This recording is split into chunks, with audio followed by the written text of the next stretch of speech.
Hello, everyone. Welcome back to Glasstech Asia, PERAFI Webinar 7 with our theme for today, Technologies in Facade. There has been a constant endeavor to utilize innovative and revolutionary facade technology with an aim to develop intelligent and sustainable solutions throughout the world. But are smarter facade truly sustainable? What are the pain points that architects encounter in designing smart facade? Are there any metrics to gauge the performance of this smart facade? I'm Putri from Australia and Indonesia. I'm delighted to be your moderator and host for today's webinar. Firstly, I'd like to applaud Glasstech Asia and PERAFI to putting this platform and bring together the network of glass and facade professionals to learn, talk, and discover new possibilities. For those who are unfamiliar with Glasstech Asia, it is an annual rotating exhibition that focuses on all things glass. Glasstech Asia is Southeast Asia leading bow trade fair and a powerful network for the glass industry. In addition, the trade event will be held in conjunction with Fenestration Asia, a showcase for window, door, and facade innovations. Participants will have opportunity to meet leading regional buyers from Asian major markets and purposely networking. The good news is that Glasstech Asia will return to Singapore in 2022 at the Marina Sands Expo and Convention Center, organized by MMI Asia and Mesomotion. So please do mark down your calendar for October 26th through 28th, and we hope to see you there. I would also want to acknowledge PERAFI, the Indonesian Facade Association, an independent organization dedicated to improving the quality of building facade industry and fostering sustainable and equitable business relationship to drive growth of facade industry through advancements in technology, quality, certification, and standards. Throughout the session, do feel free to enter your questions in the Q&A chat box. We will cover them during our Q&A session. For our answered question, we will link you up with the speakers after the webinar. So our program for today will be around 2 hours. We have 5 expert speakers with diverse and rich expertise, bringing us provoking content on technologies in facade. Before we start, we would like to thank our sponsor, Asahi Mas Flat Glass, AGC Group, Zile, Technoform, Botech Asia, PTE Ltd. So Asahi Mas Flat Glass was established as a joint venture of Asahi Glass, now AGC from Japan. By combining their expertise in glass technology possessed by AGC with a strong domestic market network owned by PT Rodamas, Asahi Flat Glass is at the forefront of flat glass producer in Indonesia. Currently, Asahi Mas is the glass manufacturer with the largest capacity and has the most complete variety of glass type in Southeast Asia, which include clear glass, tinted glass, reflected coating glass, low-E coating glass, interior glass, and also automotive glass. Zile Group, founded in 1984 in Germany, is one of the world's top companies specializing in the design and construction of facades and complex building envelopes. From intelligent planning to efficient installation, the team of more than 1,000 employees worldwide provides everything necessary to complete ambitious architectural one-offs through their original design.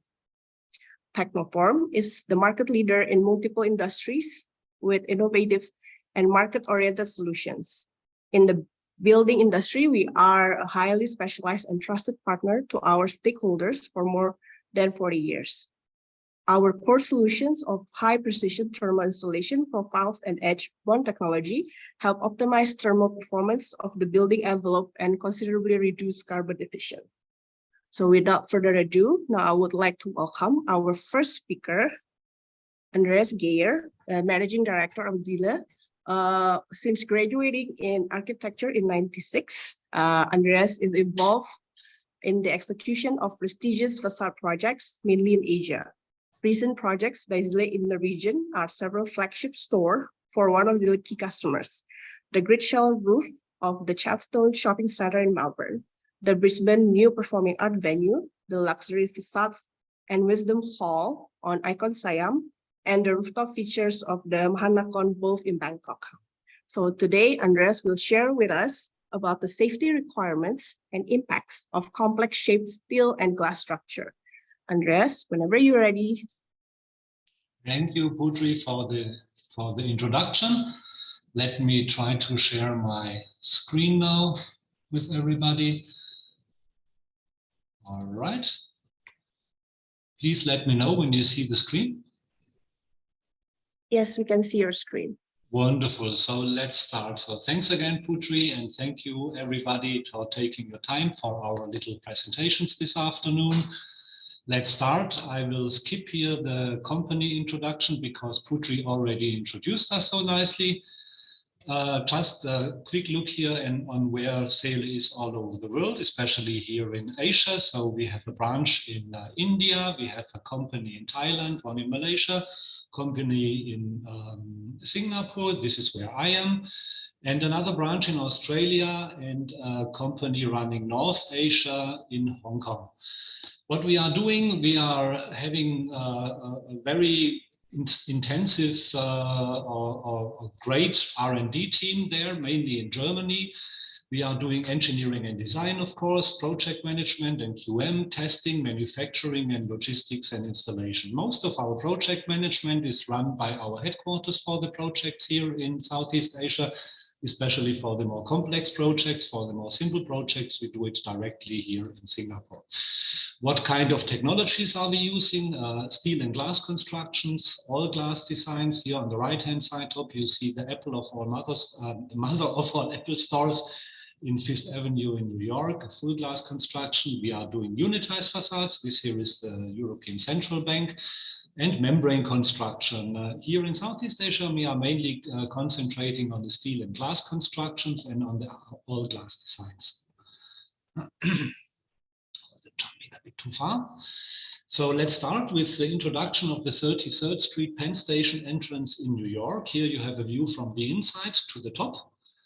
You can see it's a cable truss, a cable net facade with nodal points and scissor fixing. We will come to that.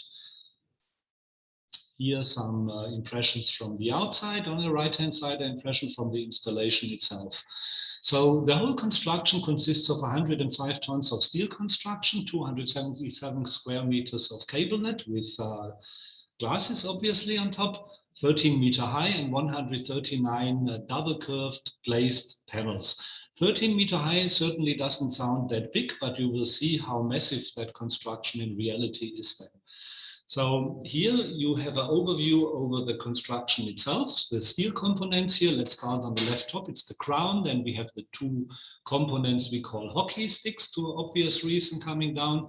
The hockey sticks are connected with a cross beam, and on the bottom we have a U-shaped steel construction we call horseshoe. The whole thing is then equipped with a cable net that you can see here. Can you actually see my mouse moving? Yes, I guess. You see the mouse? Yeah, okay. yes, we can. Yes. Wonderful, wonderful. And then on top of the cable net, we have the three-dimensionally shaped glass hull of the whole construction. All of the glasses are double curved, meaning not only curved in one direction, but in two directions at the same time, similar to a horse saddle. Here we have some quick impressions of our steel fabrication in Seele Pilsen. That's our Seele Group internal steel fabrication workshop there. It's a real high-end workshop that is currently doing the most stunning and most precise architectural steel works all over the world. Here you see now, for example, a spandrel panel, which is below the horseshoe later on the left-hand side. It's a cladding panel, three-dimensionally curved and slightly twisted in itself. To the right-hand side, you see this massive hockey stick and another component of the A-frame. And now we show you the crown. The crown we are milling out of a 400 millimeter thick steel block. And then it is completed by certain welded components. And after that, it is surface coated. You can imagine what a precision is necessary here to make all that working in the end together, all those components, especially since there is a very high tension inside that construction that needs to be controlled. We will come to that. So let's have a first look at the glass dimensioning. You saw it already in my first picture here. We have a nodal point here where two cables are crossing, the two cable directions are crossing. On top of that, we have a scissor fixing that is keeping four of the glasses in position. Inside the scissor fixing, there are small patches that provide a defined pressure point to the glass. We will come to that later also. Here on the right-hand side, you see a general model for the first assessments of fitting forces for the determination of joint deformations.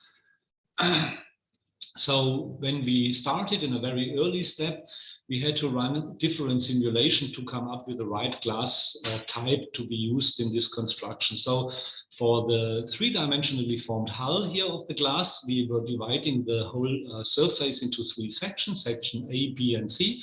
In this case, mainly temperature differences that we have to consider in these three different sections. And on the right-hand side, you can see the end result of a relatively complex assessment that was running then, that for all these glasses, the recommended or the optimal glass would be a heat-strengthened glass. You see that here in that column on the curved facade. Heat strengthened would have been nice to use. However, we had a little problem there because we couldn't produce the glass in this three-dimensional shape as a heat tempered glass, a heat treated glass, sorry. So on the left-hand side, you see the glass buildup. It came out as a quadruple laminate glass, 6886 buildup. And for the small front facade, which is not curved, which is covering the entrance area itself, on top it is a triple glass with 12-12-12, all with SG foil in between. But how do we solve that little problem there with the technology in glass tempering here for this three-dimensionally curved glass? There was actually no real solution. We had to go for chemical tempering for that. So that's what we did. All the three-dimensionally shaped glasses are chemical tempered now. And you can see here in that little diagram on the bottom, chemical tempering has the disadvantage that the pressure stress in the glass is just about 30 micros deep. That's not a lot. So it meant for us that we have to be very careful along the installation, not to scratch the glass, in order to keep the structural integrity of the glass. So no scratches. After installation, the problem is not there anymore because all the glasses are out of reach for anybody to scratch it. So here you can see some models of the glasses. You see that little point here. That point is that defined fixing point within the scissor fixing that I mentioned before. So here it looks as if it is a point fixing with a drill through, but it's not drilled through. It's just a patch that is inside the scissor fixing the glass. On top, you see the quadruple buildup of the glass. Here we were running all the necessary simulation, obviously, to make sure that it's structurally sound. But on the bottom, you see only three glasses. The reason for that is that for each and every single glass, we did another simulation where we took off once the top glass and in another one the bottom glass, and then run the whole exercise again to see whether the residual integrity is still there after the top or the bottom glass was breaking. So that's why we did the whole calculations again with only a triple buildup here instead of the quadruple buildup. So to be sure, even with three glasses, it works wonderfully. Here we have a quick look at the different load cases we were running, of course. Now we are running it for the whole glass panel with the quadruple buildup. We are running it for the whole hull itself, for the whole system. We are running it with the different dead load and live load requirements we are having there, and so on and so forth, to be sure that everything works nicely. And here we zoom into that thing a little bit. And now you see suddenly here we have no quadruple buildup anymore. We only show a single layer. So we run now all these calculations again for each and every single layer of each and every single glass. So in this case here, you see the top, the bottom layer of and the top surface. Now we are checking here the bottom layer of one of these glass buildup, the top surface, and see whether the glass stress is within the acceptable limits. Yeah. And again, we do that for each and every layer of each and every glass. So let's have a quick look at the testing. Here we are testing one of these quadruple build-up glasses. First, we are breaking it completely. It's a complete failure.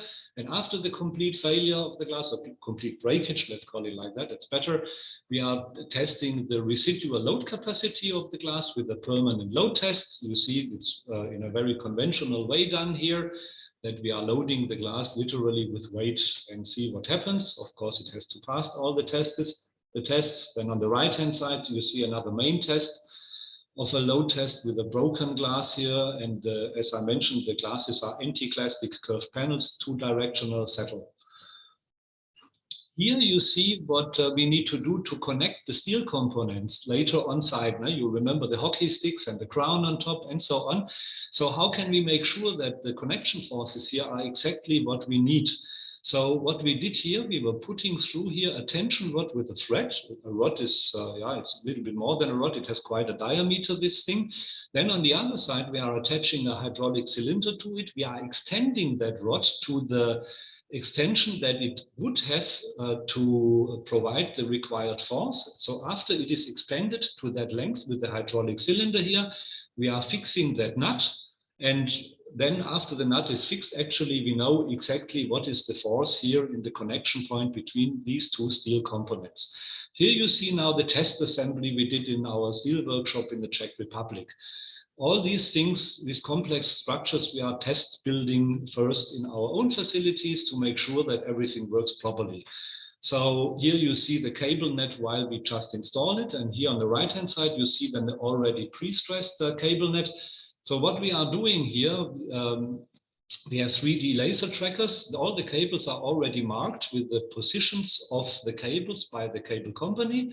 But of course, these markings are not precise enough. So after we installed it and we start the stressing test or the tensioning test, then along these tests, we are pre-adjusting the positions of all those nodal points and marking them on the table, on the cables. So later in New York, when we install the whole thing, we can be totally sure that everything fits perfectly without needing to play around with the tension forces anymore. So here, that's an interesting thing. That's the look through the crown down, and the cables are tensed here. That's what's really cool on this construction is that we have between the cable fixing point and the crown itself, we have a little sensor in each of these things. There's a sensor, and this sensor can tell us exactly what is the tension force in the cable. And these sensors are not only here now for the test build-up in the Czech Republic, no, they are also there in New York, and they can be connected via internet to our headquarters in Germany, and we can read the actual tension force in the cable. This is especially interesting, for example, if there was an earthquake or a heavy storm or whatsoever, or massive temperature differences, we can monitor from Germany the tension forces in the cable, and we would know if anything is coming into a critical range, then we need to do something and we need to react. So the whole system can be permanently monitored from our headquarters in Germany. I will skip that little video now here because we also saw it in the teaser video, parts of it at least, and let's have a look at the installation here. That's the A-frame installation then in New York. You see the scaffolding and the cross beam here is installed. Then the crown is lifted to the top. It's a huge crown, as you can see here. It's a massive piece of steel. Then the cables are coming in. The cables are stressed. The glass is coming on top. And then this here is just the impression of after the installation of the last glass panel. And here we are installing, you remember in one of my earlier pictures I showed in the Czech Republic when they did these spandrel panels there. This is now installed below the horseshoe construction to close the whole construction there then to the ground floor. And then later they decided to laminate a New York City map onto these spandrel panels. So here you see the horseshoe. And then all around here, our 3D shaped steel panels, the spandrel panels, and then the lamination of the New York City map to it. So here we see the final result of the whole project. And you can imagine this point here is the structurally most challenging point, just to mention it, because here we go around the corner and all these cables are stressing the construction down.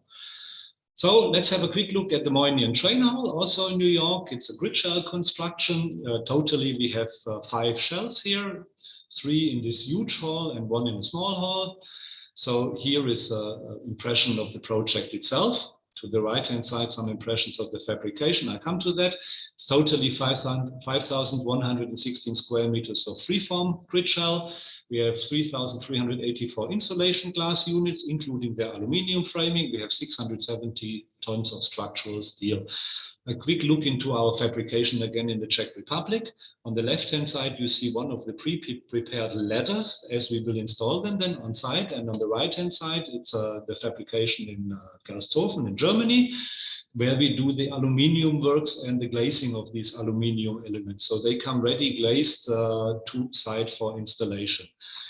Here you see now how the glass is installed into the frames in our workshop.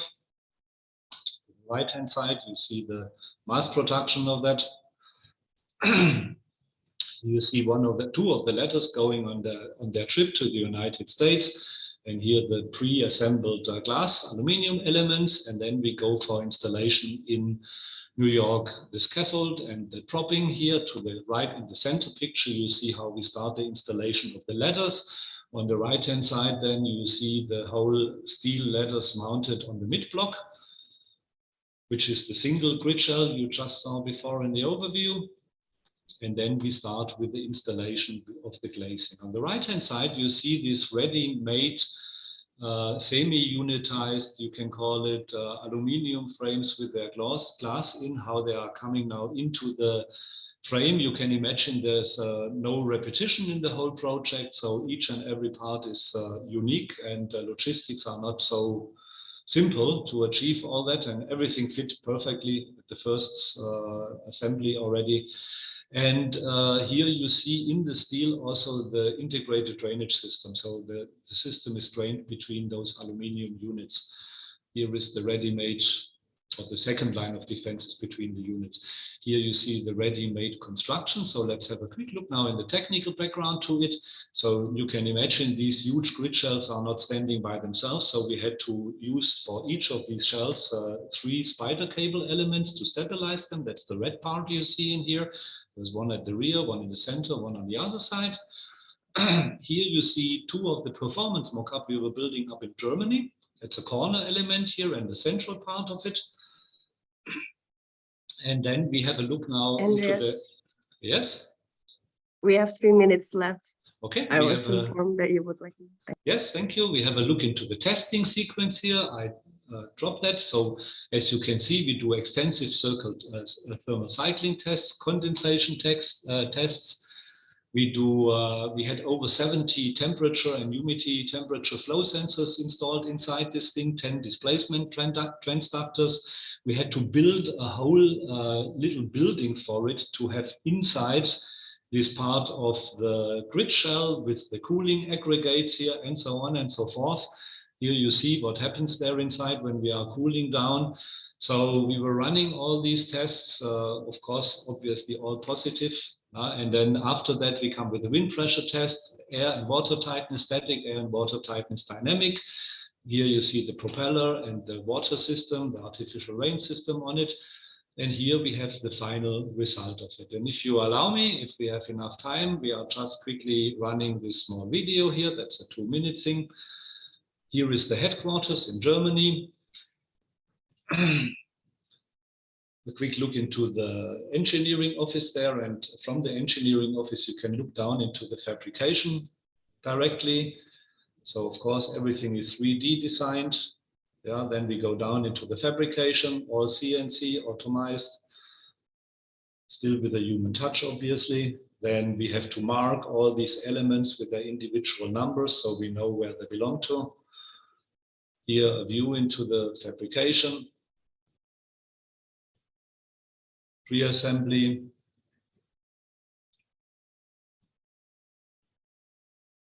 welding the alu frames.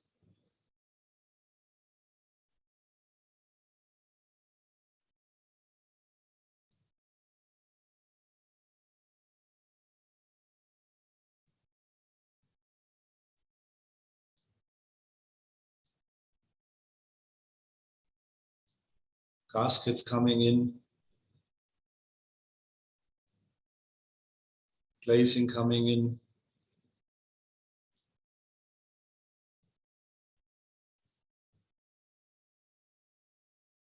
All high precision work.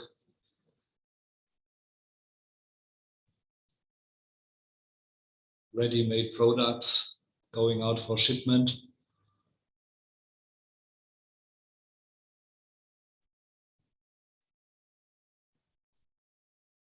Steelworks.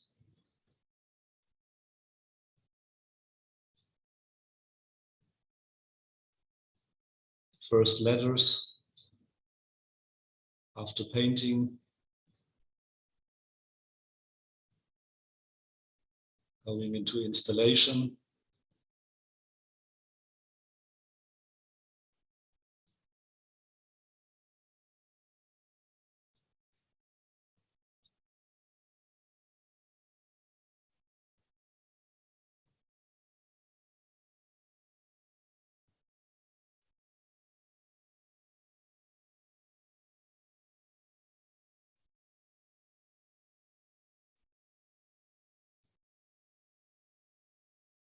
And fixing and closing.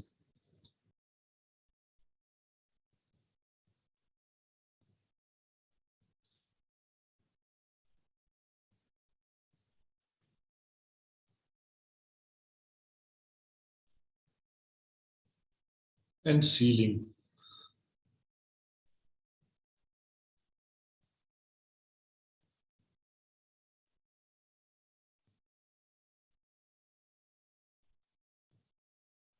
And so here you see it's not an even surface, it is kind of three-dimensional surface up there, faceted. This is the final result.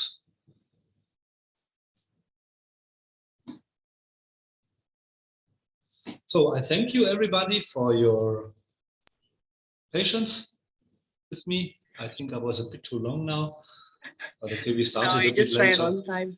Okay. Thank you, Andreas. I think that's marvelous, amazing structure that you share with us this afternoon. I can't wait to fly to New York and experience the space underneath it. I believe we have time for one question, and then we'll address the subsequent questions later during the Q&A. I think this one question's coming from Ibu Santi. The question is, do you have any experience with similar shape of canopy, but with double skin aluminum sheet cover instead of glass, and with maintenance openable in between also? Also, yes and no. Yes, we have experience with shells that combine aluminium claddings and glass. Obviously, I'm not quite sure what is the reference to double skin now here. We did not yet do a real double skin grid shell, but of course the grid shells we are showing here are all insulated glass, but they are not what you would understand with a double skin. That you have an insulation glass plus another layer of glass in a certain distance to it. We didn't do that in glass. But in aluminium, of course, the panels we are using to close those shells have a certain build-up, but I would also not call them double skin in this sense. So I'm not totally sure whether this is answering your question, but a conventional double skin facade as a grid shell, we did not yet do. Okay. I guess I'll thank you, Andres, for the sharing again. We'll come back to you with additional questions at the end of the presentation.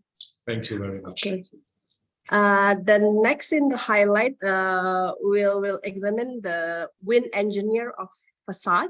I am pleased to introduce Mr. Sudesh Kala, Vice President of Asia Pacific of RWDI. As the Vice President for Asia Pacific, Sudesh oversees our Singapore, Australia, China, and India operations. In addition to his leadership role as an experienced wind engineer consultant, he offers design guidance to RWDI clients in the Asia Pacific region. He works closely with architects, engineers, and developers to develop cost-effective building designs that are well adapted to local climates. Good afternoon to you, Sudesh. Afternoon, Putri, and hello all. It's Hi. for this wonderful opportunity to Glasstech and PERAFI. I'm glad to be here, and hello to all of the presenters, panelists, and the audience as well. Let me share my screen and let me know once you're able to see, please.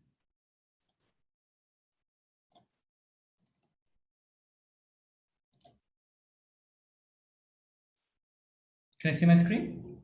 Yes, we can. Fantastic. My name is Sudhish Kala. I'm the Regional Vice President for RWDI.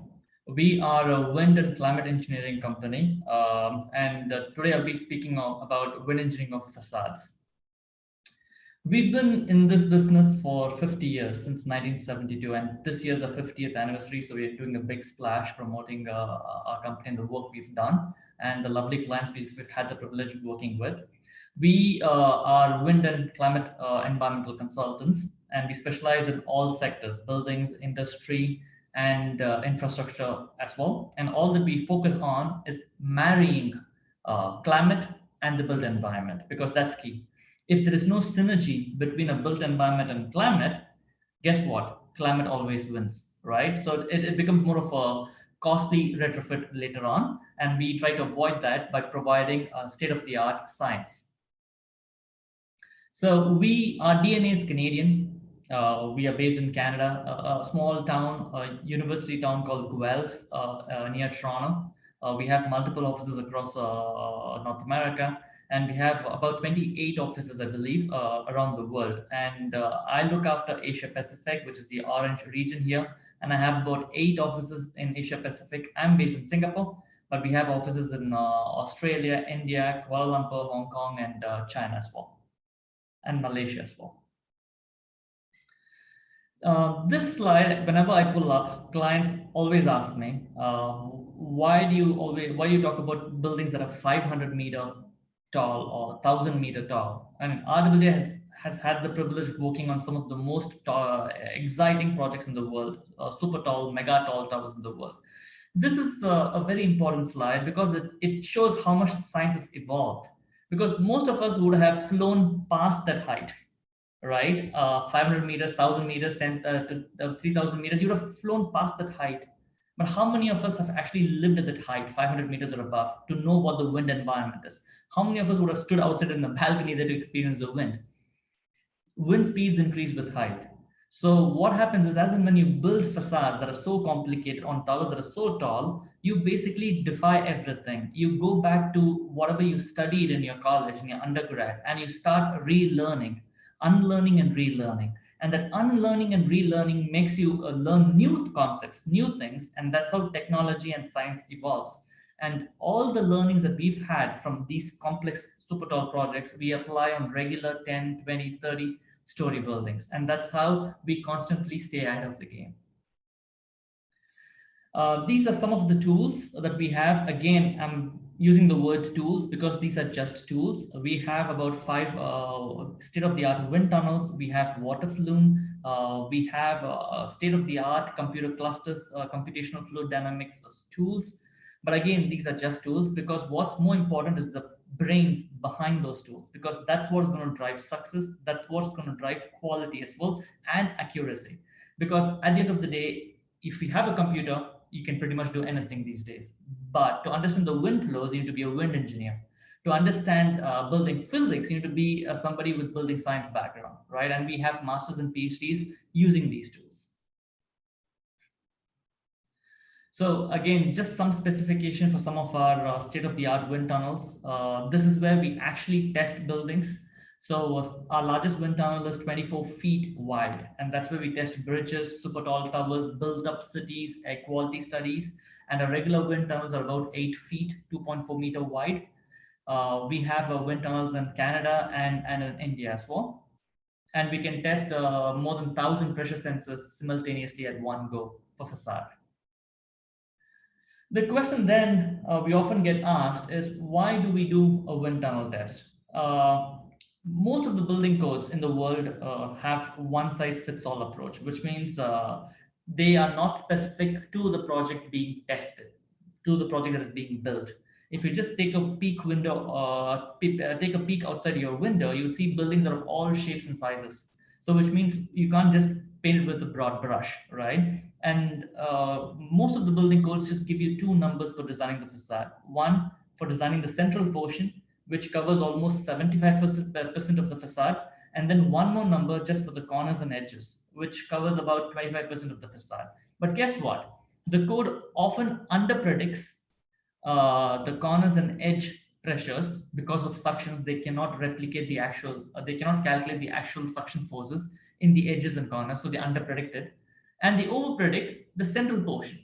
So what happens is the developer pays a lot of money for a perfect facade, and 75% of the facade, if designed using a traditional code approach, is over designed, but 25% remains under designed and at risk.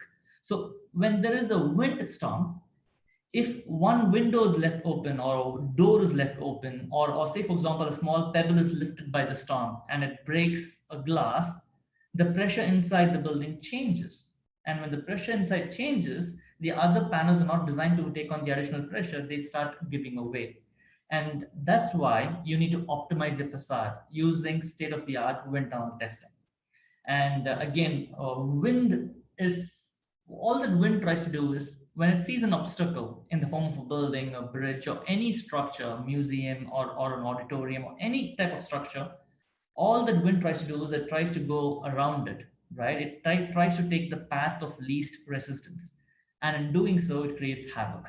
You can see the different issues here: building downwash, winds being accelerated around the corners, winds being squeezed between building gaps, and winds creating vortices between two upwind and downwind buildings. All these things create high suction zones or high positive pressures, and both are not good for, both have to be taken into account while designing the facades. So what does wind tunnel testing do? Wind tunnel testing optimizes the facade pressure for your project. So it takes into account site-specific wind climate, exactly where your building is going to be. It takes into account the exact shape of the building, actual surroundings within half a kilometer radius. In fact, a long upwind terrain also that's been modeled up to 30 kilometers. And then we also look into estimating what the actual internal pressures would be. So the final product that you get is the actual pressures your building would face, your facade would face once it's built. And what are the advantages of wind tunnel studies? Again, this is a tried and tested method, and most of the codes recommend wind tunnel testing for complex geometries. Why? To optimize your cladding pressure so that there is no over designing. At the same time, there's no under designing as well, and the risk is completely mitigated. And you result in significant cost savings because 75% of your facade, which would have otherwise been over designed using code, now is adequately designed. And the 25% of your facade, which would have been at risk, now the risk is mitigated. And that's why you do a wind tunnel test.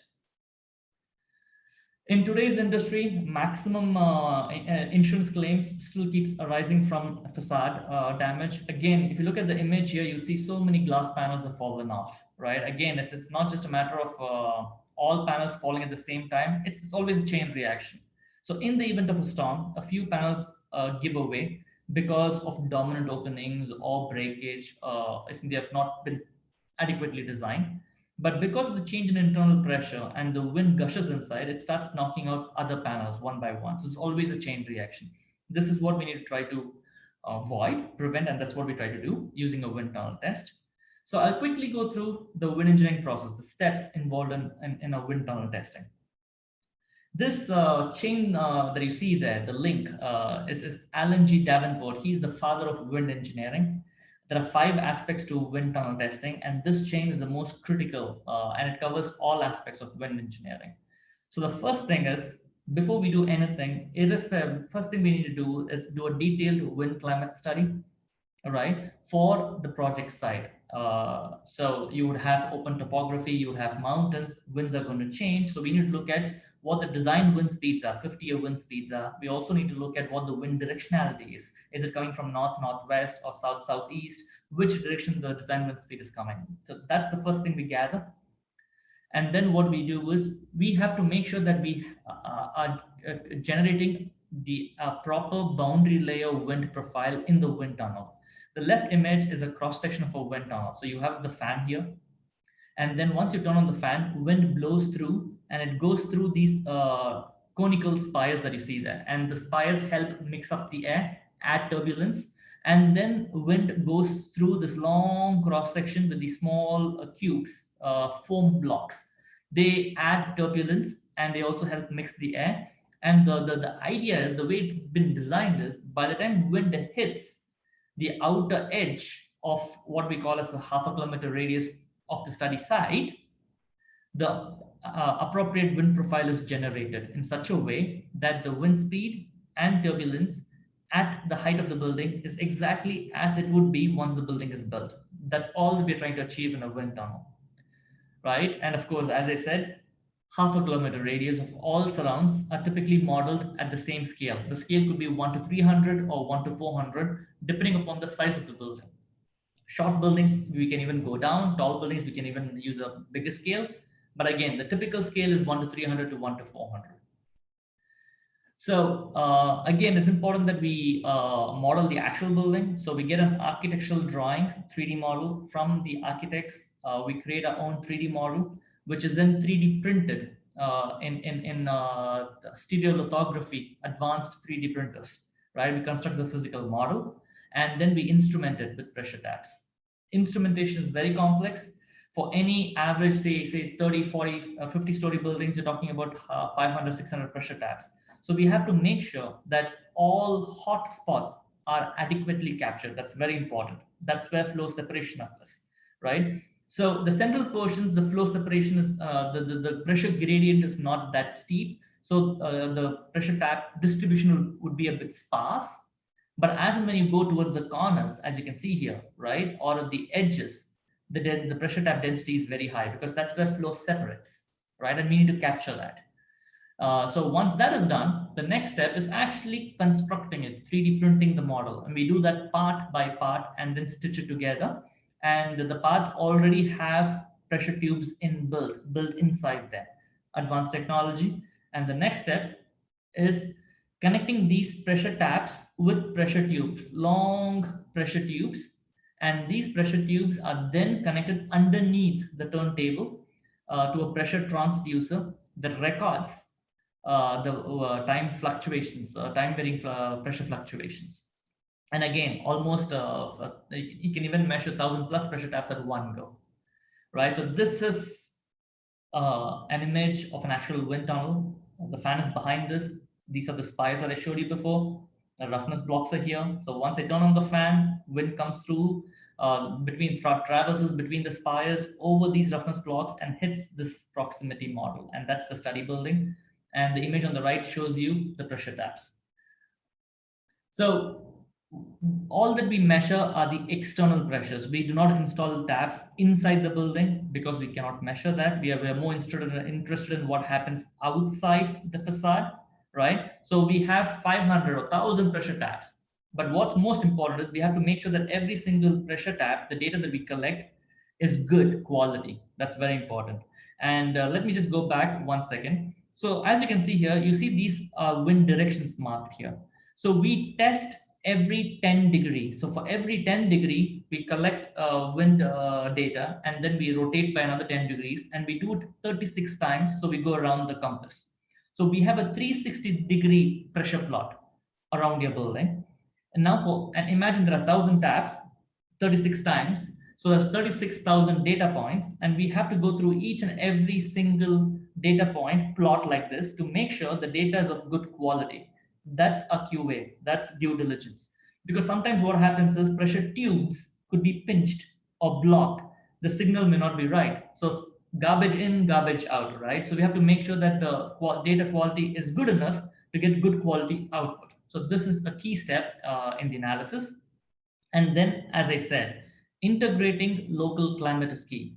Because if you were to take Jakarta or Malaysia, which is in the tropics, or anywhere in the world for that matter, their 50-year design wind speed does not come from all wind directions. Like if you look at the plot here, the 50-year wind speed is pretty much coming from northwest, right? Northwest or northwest, right? But if I were to look at east, right, or northeast, the strength of the wind is not very high.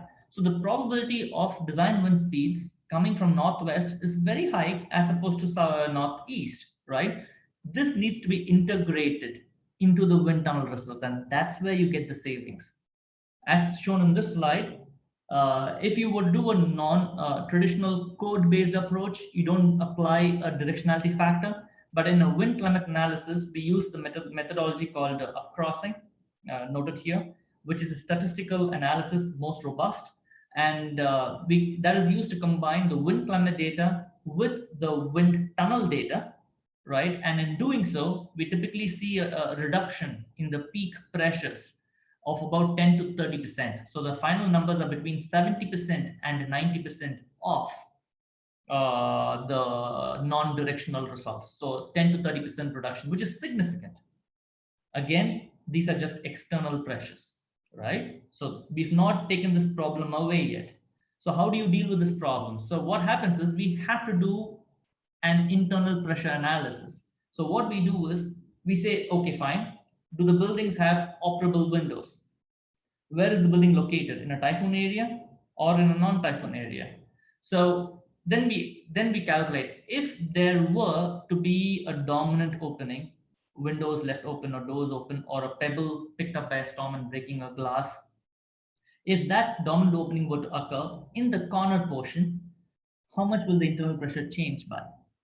If that opening were to occur in the central portion of the facade, what will the internal pressure change be like? We calculate those internal pressures, right, during using different equations, different probabilities. So proper probability assessment. And those internal pressures are then augmented, added on to the external pressures to give you the final design pressures, which are these. So what we do is the final design pressures, for those of you who've done a wind tunnel test, we would give them, we'll give you pressure block diagrams of peak positive pressures and peak negative pressures superimposed on building elevations, all four, and the roof for both positives and negatives. And this is the optimized facade pressure for the structure, which takes into account all possible risks. And the last slide I have here is taken straight from AACE code, building code. It's a comparison of wind tunnel to code. And as you can see here in the image, the second column has different building shapes, and the first column is building heights. And one thing you would notice in this table here is that the wind tunnel results are significantly below code predicted, code calculated pressures, as I was telling you earlier. So this is straight up from the code. I think that brings me to the end of my presentation. Let me know if there are any questions. Again, thank you for your time. Thank you, Sudesh. So basically, the wind engineer ensure the building can dance with the wind. That's the way I see it. Pretty much. Okay, I have one question for you. Let's see. So the question is coming from Pak Hengki Mulyawan Silalahi. So the question for Sudesh is, how about vortex shading? And how about wind speed parameter that's commonly used? Is it the fastest mile or 3-second gust? Thanks. Okay, so that's a good question. It depends on your local code. Some local codes would go for 10-minute mean. Some local codes would say 3-second gust. Some, like New York, for example, would say fastest mile. But there are conversion factors.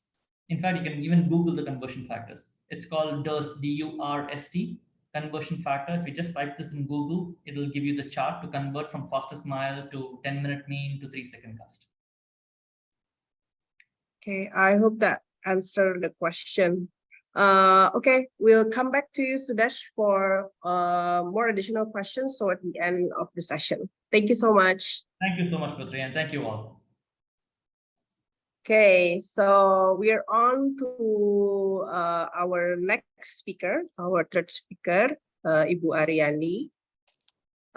She's the section chief at Asahi Mass Flat Glass. So Ibu Aryani joined the industry in 2008 as an assistant manager for PT Propan Raya. She joined Assimas since 2018 and is responsible for all things related to coating glass, providing glass product knowledge and creating project marketing strategy. Ibu Arani also a great guest lecturer in several university programs. Silakan Ibu, I'll pass the time over to you for sustainable architecture design for facade. Okay, thank you so much, Bu Putri, for nice introduction. So I will share my screen now.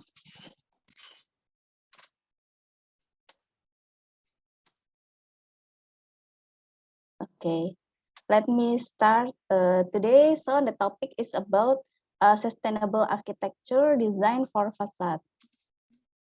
So first of all, let me introduce our company with a short video.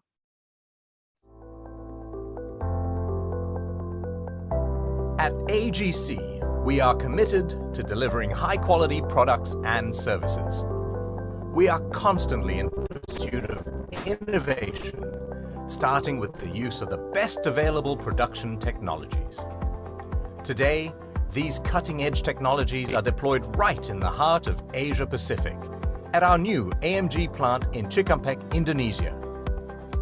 Part of the global AGC group, the AMG plant houses an integrated, state-of-the-art float glass furnace, magnetron coating line, and mirror manufacturing facility, bringing premium glass closer to customers in Asia Pacific.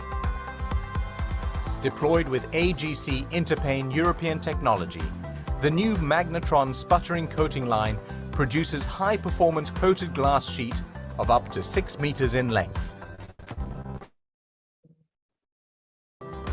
This provides more versatility and design freedom for architects, with uncompromising quality assurance for our customers. Our new mirror line features the latest innovative AGC Europe mirror technology deployed in Asia, further enhancing our product portfolio with Mirox new generation ecological. For environmental purposes, we take extra measure to eliminate copper and reduce lead content significantly in paint layers during the mirror production process. In today's architecture and design landscape, buildings and interiors have become more unique, more free-form in design, and driven by sustainability. With our commitment to innovation and strong glass expertise, AGC will continue to be a strategic partner for architects and designers across the region, now and in the future. Together, let's bring your boldest ideas to life.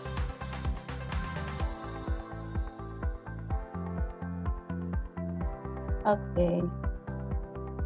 Just like our slogan, Okay. Just like our slogan, your dream is our challenge. We start our dream in 1971 when AGC joint venture with Rodamas in Indonesia, and we become the glass pioneer in Indonesia. So our business divided into two, the flat glass for building and also for automotive glass.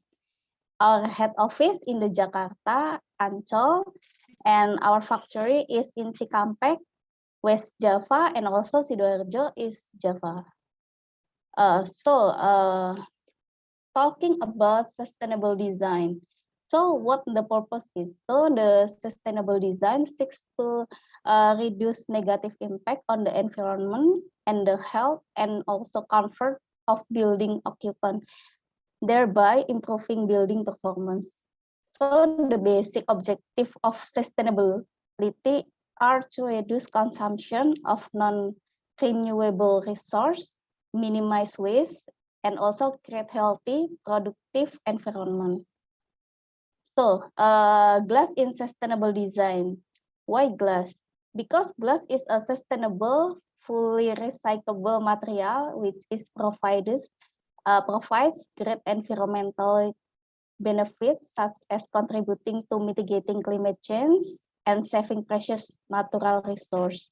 It is also highly appreciated in many applications for its inner nature and its contribution to safeguarding people's health and well-being.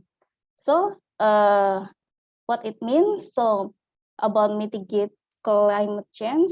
So in many applications, glass can help save energy. This is most evidence in the insulating glass for window and facades. And also save natural resource. Why? Because the glass is a resource-saving material, come from abundant natural raw material such as sun and glass salad. Glass is a completely recyclable material that can be recycled over and over again. So the waste of the glass itself is very low in the glass industry because almost of the cullet is immediately recycled and put back into the furnace to be used as a raw material. And also glass is safeguard people's health and well-being.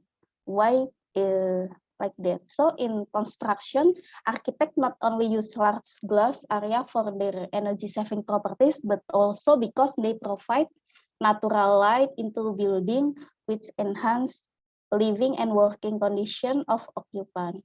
So studies how about the glass in building through all these benefits contribute to people well-being and improve health condition. So what the environmentally sustainable product material? So from this slide, we can see the glass characteristic is about two. First is light, and second is the heat. So light itself is divided into light transmittance and light reflectance, and energy is divided into three: energy transmittance, energy absorption, and energy reflectance. So nowadays, people prefer window with large light transmission to save energy, but they want the room is not heat up. So in tropical country with very long summers, of course, we want to reduce energy heat in the room, one of which enter through the glass. So energy consumption itself has been source growing concern over the past few decades and limiting heat losses through glass priority for glassmaker. So in left side, Asahi through its products strive to continue to innovate it and contribute to creating environmentally friendly glass. So as you can see in the left side is our innovative product. So we innovate the glass with modifying the glass composition like tinted the glass, or applying the coating to reduce heat like that. So this is energy saving product. So PT Asahi Mas Flat Glass Tbk boasts a wide range of glass single and insulating coated glass, also called low E glass. So window that have a low U factor will have warmer glass surface and weather stripping designed to seal tightly and leading reduce air leakage and increase thermal comfort inside your home. So in the summer, energy efficient window will not overheat it since the low E coating will be protect the surface from being struck and heated by direct sunlight. Thus, the home interior space will also be a comfortable temperature rather than streaming hot from the incoming solar radiation. So let me introduce our low E glass, that is Synergy Online Low E. So this is our Asahi product that very low light reflective and have high light transmission.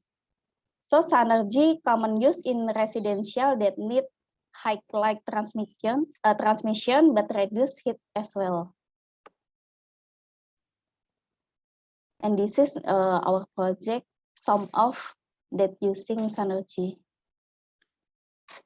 In latest design, maybe you must know that many architects and also owner need excellent light transmittance, but they want elegant low reflectance, but also low solar factor. So I want to show you, this is the compare between single glazing and also double glazing. What's the difference? So the difference is in double glazing, we reduce heat and sound better than single glazing. So that room makes comfortable for occupants. So let me introduce you our stop tray. This is our double glass product that a best choice for light transmission and also reflectance. This is a good range of color variation and first to be certified by Cradle to Cradle and Green Building product by Singapore Green Building Council. And this is our project so far. I want to show you how stop tray can be your best choice. So we made energy saving simulation. So what is energy saving simulation? So this is our AGC Japan developing software which enable to simulation of visual image simulation of the building, electricity usage and cost estimation, and also solar heat reduction compare others glazing. And we can maybe know a little about OTTV estimation. So this is we compare our glass itself with a single clear glass, tinted glass, single low E glass, and also double glass opera, which is our low E glass also, soft cut low E.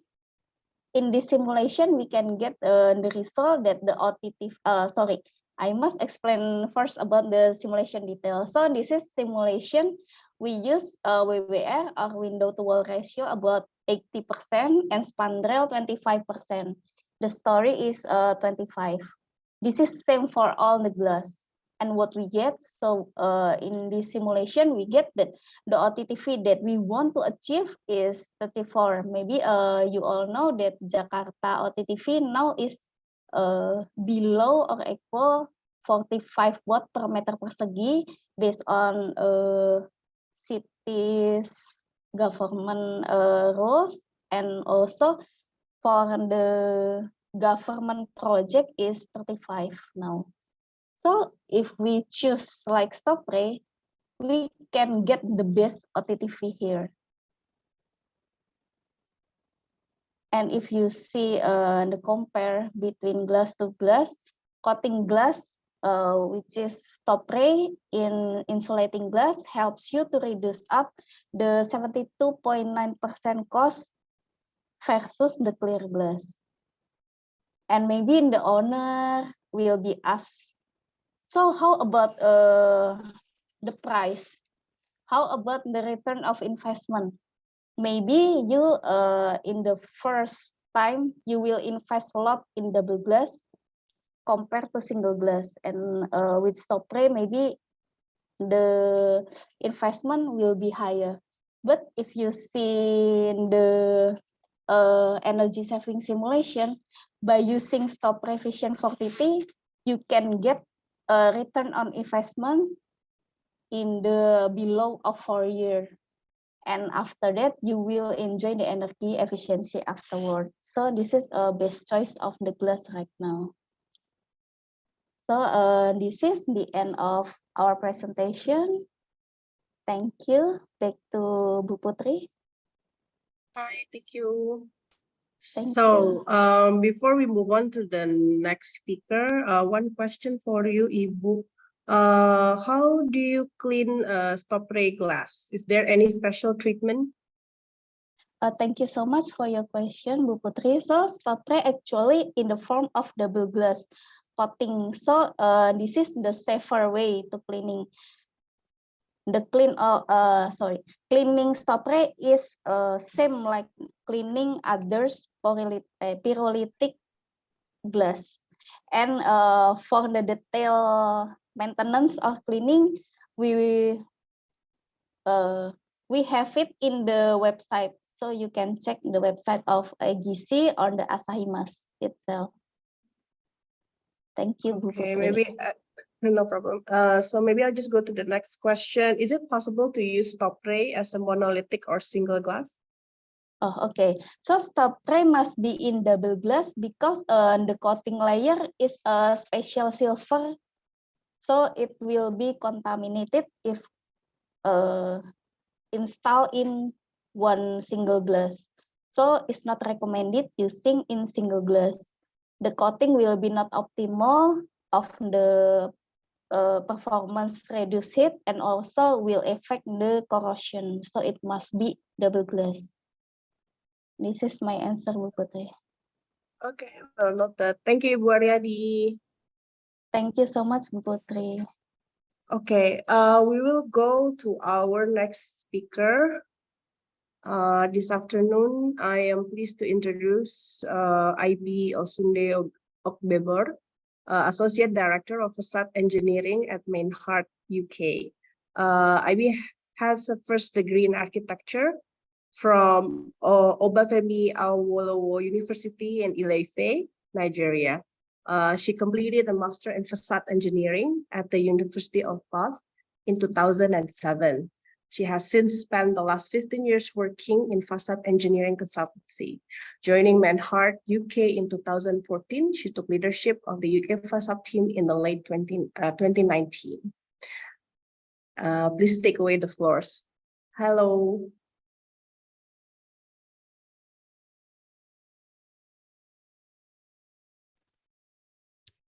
Good afternoon. Thank you very much. I hope you can hear me all right.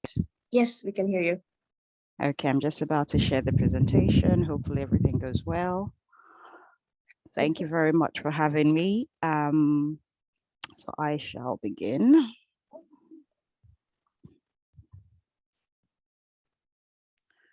Okay, so today my talk and presentation is going to be about the drivers of innovative facade solutions, and we'll be looking at the things that essentially steer development and technology and innovation one way or the other in the facade industry. A little bit about Mainhart, a global company. We've got over 47 offices worldwide. A great number of staff, 1,500, you know, a 60-year plus track record. And just for location wise, we are in, these are the locations in the world where we currently are. We have quite a few offices in the Asia, Australia region. That is where we're mostly mostly available at the moment, and then in Europe we have just a few offices elsewhere, but you know we are growing and taking the world one region at a time. So I'll just move on to my presentation now. So what is technology? This can really be defined as the scientific application of scientific knowledge for practical purposes, especially in industry. It can also be defined as the science or knowledge putting into practical use, you know, to solve problems or invent useful tools. You know, it is continually developing results of accumulated knowledge and application in all techniques, skill, methods, and processes used in industrial production and scientific research. So these are just three definitions of technology, but what this in essence says is technology is innovation. Sometimes we tend to see technology as a physical tool, but sometimes it could also be a process. But any process that causes adaptation, any process that causes innovation can be deemed to be a technological advancement in that sphere where its use has, you know, enacted some form of it solved a problem or mitigated an issue. So technology is basically the look at the innovative process. It could be very intentional in a sense whereby, you know, we identify a problem and, you know, you then have a definite aim and a deliberate attempt to actually try and solve that problem. You know, there is a clear search for, you know, how that problem is solved, or if it cannot be solved, how then do we mitigate or reduce the impact of the problem. And it could also be a case of where there's a process or a innovation already existing, but then it's the next step in the evolution of that innovation to make it, better, to make it more efficient in a way, and then that gives us a solution. Now, it could also be accidental, wherein there are a number of elements which have really been, gotten by mistakes. There are a number of products which have created big impact in our development as human beings generally, but if they've generally come about as a mistake. So for example, PVB, for example, wasn't an intentional technological solution. It was developed as an error, and then further research went into looking at it to see how can that then be applied in one way or the other. And it first of all gained traction in the automobile section, and then it then migrated into the building industry to being laminate glass as we know it today. So with accidental inventions or architecture, accidental innovations, we look at things like, cross-industry applications of a product, of a process, unforeseen side effects of inventions. And, that then gives us a cyclical approach of where, things are invented.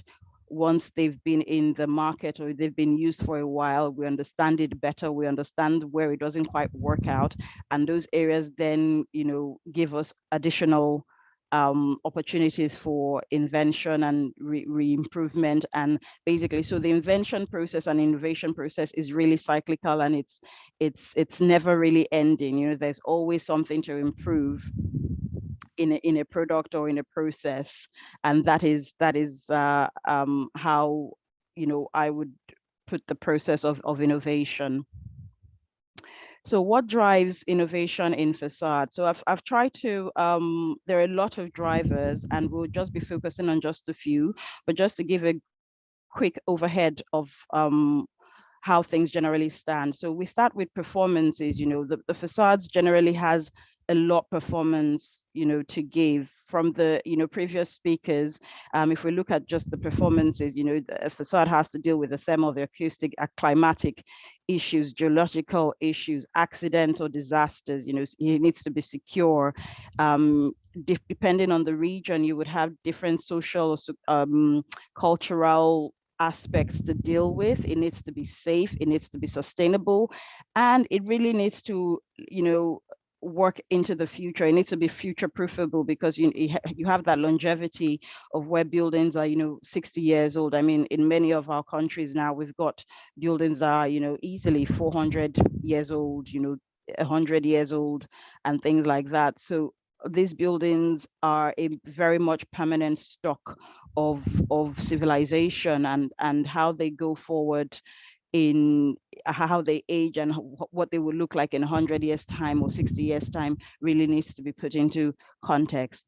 Then we also look at processes. So in processes, we basically deal with the fabrication, manufacturing, handling, transportation, the design processes, the construction processes, dismantling, and how it's, the safety, dismantling and recycling, and the end of life use, and how those are managed. Drivers can also be as a result of legislation and policies. So this is in case of in building regulations, design codes, safety codes. Insurance policies can drive innovation in one way or the other, and future-proofing accidents and disasters, which will fit into how legislations and policies evolve over time, and that would affect the direction in which innovation in the industry is going. We also have cross industry innovation, wherein it might not necessarily, some product or process or material was probably developed for other industries, either the aviation, automobile, aerospace, energy, MEP systems, and the like, but they would find application in the facades, or it could be as a result of certain, so if we use MEP systems, for example, certain innovations in how efficient mechanical systems, heating and cooling are can impact on the facade, on what, how hard the facade works, or how those, setting other performances or innovations in the facade industry can impact MEP systems. So there's really a tug and a pull relationship between all these factors. So if we're going to focus on the physical performance drivers, I've sort of split these into like 4 broader areas where we've got comfort, serviceability, aspiration, and safety. So with comfort is very much physical comfort we look at, and also the psychological and mental sense of comfort as well. So if we're looking at the physical aspects of comfort, it's things that are more they're tangible or they're measurable things, physical senses, your sight, your sound, your sensations of heat and cold. For the sight, you look at things like glare, visual acceptability, how the aesthetics, transparency, and for sound, it's the acoustics, the airborne, and also vibration. And all these, and with the sensation is heat, cold, damp, thermal insulation, how thermally, insulated the material, a facade will be. And then for psychological is more of a perception, wherein, individual phobias and fears and aspirations of safety or paradigms of safety or come into play, and that obviously needs to be designed. So for example, with a psychological one, where as buildings are getting taller and taller, you can have a glass balustrade that has been designed to death to be as safe as a rock. However, somebody who's got a maybe fear of heights, because of the transparency, might feel unsafe. It's not that the glass isn't safe, it's just that there is a perception of it not being safe just due to the fact that it's glass. And we have a mental assumption that glass breaks, and it's transparent. You can see 40 stories down the the view. So that has an impact on how that element is viewed. In terms of serviceability, it's really down to the processes, the integrity, robustness, the bespoke solutions for setting individual elements. That also comes into how it is used in a social context and in a cultural context. And it also deals with things like adaptability and inclusion of people with disabilities, how they're able to experience spaces, how they're able to operate. So windows, for example, and this goes into operability and ease of use. And also a big one is cost, because cost is a big driver in terms of affordability, in terms of the cost of processing things. So if a material is so expensive to produce, it really needs, it probably will not gain the traction that it could have if it was in a bit more affordable. And cost is a big driver, because most clients, most developers have a cost in mind when things are being built. So if the technology is above the cost margin, it's very likely that the technology of the facade to make it what it should be might be prohibitive to the development of it. So aspirations is one where it's also sort of falls under sometimes the psychological or mental state. But it's the aspiration of human beings. We always push the boundaries. I think we're sort of created to create and improve. So it's like, how can we make it bigger? How can we make things thinner? How can we make it greener, more durable? How can we improve the design life? How can we make it more cost effective? These are all questions that will push the performance and drive, innovation in one way or the other. And then the last bit here is safety, where, the facade needs to be safe, the processes need to be safe. It needs to provide the containment as it should. So for example, for walls or balustrade, the integrity needs to be there, but sometimes in terms of failure and in terms of just day-to-day serviceability. It needs to prevent injury. So if it should break or it should fail, it really needs to be designed in a way that will prevent injury and also aid rescue. So, the facade shouldn't necessarily be, shouldn't contribute overly to, complicating a rescue aiding scenario. And obviously the processes of not just manufacturing, but also construction and it being in use, replacement and things like that. So all of these will factor into different ways in which, the facade drivers go on. So also the interactions between each of these drivers is very much interconnected. It's multifaceted.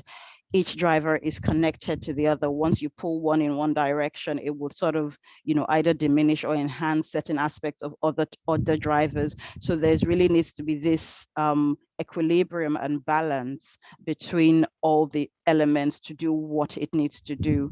What this then results in is looking at, if you look at one facade element, it has numerous diverging requirements and conflicts, and it's one thing is to do like 300 different things, and it's trying to get that balance, to get it in the position where it's fit for purpose and it's meeting the design requirements that it needs to have. So if we look at a few of these said conflicts, and I'm sure many would appreciate, we want light transmittances, but we also want it to be insulating. In one element, you want it to be natural ventilated, but you want it, to keep out the sound, to be acoustically, to work acoustically. These are all very conflicting elements, and so where we've got in sort of the temperate regions, particularly where you've got great swings in summer and winter temperatures, you want it to perform basically like a bedroom tent in summer, but you also want it to perform as insulated, like a cooler, and keep the heat in winter. There is also the conflict of transparency, where with the progress and the innovation in glass, in modern glass fabrication, we want, in one part, we want the transparency of the glass. However, we still want that same glass to offer absolute privacy. And each of these conflicts have brought about with, some fantastic products. It's the electrochromic glass has come about as a result of some of that in with the ventilation and sound elements. I know certain companies are looking at, glass window systems that allow trickle venting, but still provide a level of acoustic insulation.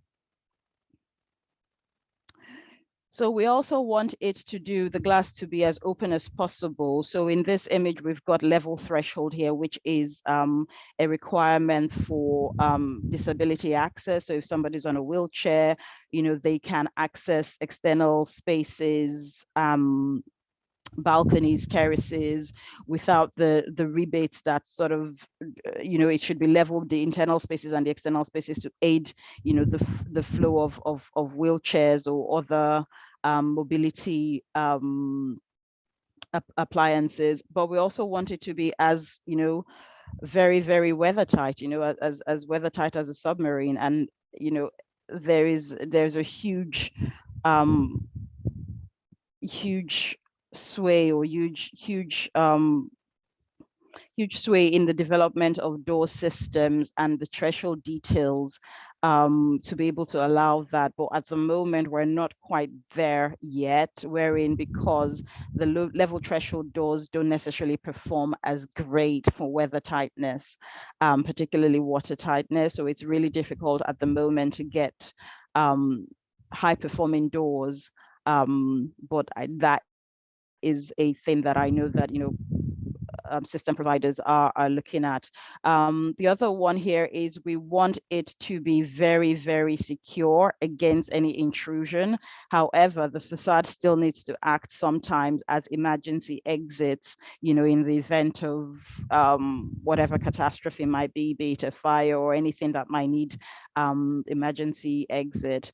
In another point, we want it to be elements to be user friendly, especially operable elements. So if it's, blinds, windows, doors, and things like that. But you also want it to be free from abuse, which you can design up to an extent, but you can't really, fathom or think about all the wonderful ways, people can use things wrongly. And as the last sort of set of images, we really want the facade to do a myriad of so many different things, to be perfect in all, but also to be as cheap as chips, as they say. And that is a proper conflict, because obviously there is a lot of for it to do all the things it needs to do, there is usually a cost implication. So, but having to get that cost balance without having to reduce the amount of performances or dumb down the system is a big challenge. That's why I think there are a number of images where you see the client's budget and the client's brief, which doesn't quite match up. So that is obviously one of the drivers and one of the conflicts that we need to consider. So I'll be doing a very brief case study of how certain things can affect the trajectory of innovation and how technologies are used. So if using the Grenfell incident, which happened 2017, I believe, 20 summer. And so that was a fire of a tower block in London.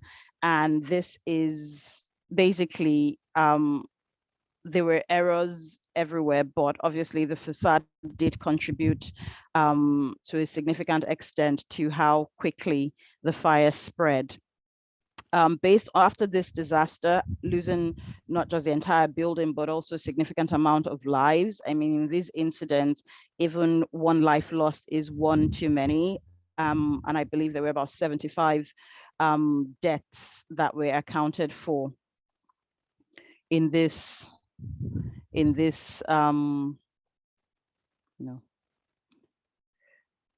disaster. This then led to a big review of the legislation around cladding, around what was allowable in the in building systems. And this then obviously led into how buildings are designed generally, the classifications of different building types, high risk buildings, residential elements like hospitals, where if there was a fire, how is the cladding then impacting on the fire loading on these structures. So it's changed everything, including construction materials and products, what you can use, how you can use it, the interactions with other performance requirements. So basically the fire performances has basically is the predominant driver at the moment. It can perform as great as it can. If it doesn't have the right fire rating, you can't use it on the buildings. It impacts construction methods, even methods that were more or less cast in stone. We've always done it this way. It's tried and tested. We've not changed anything in the last 20 years. Everything got shook up.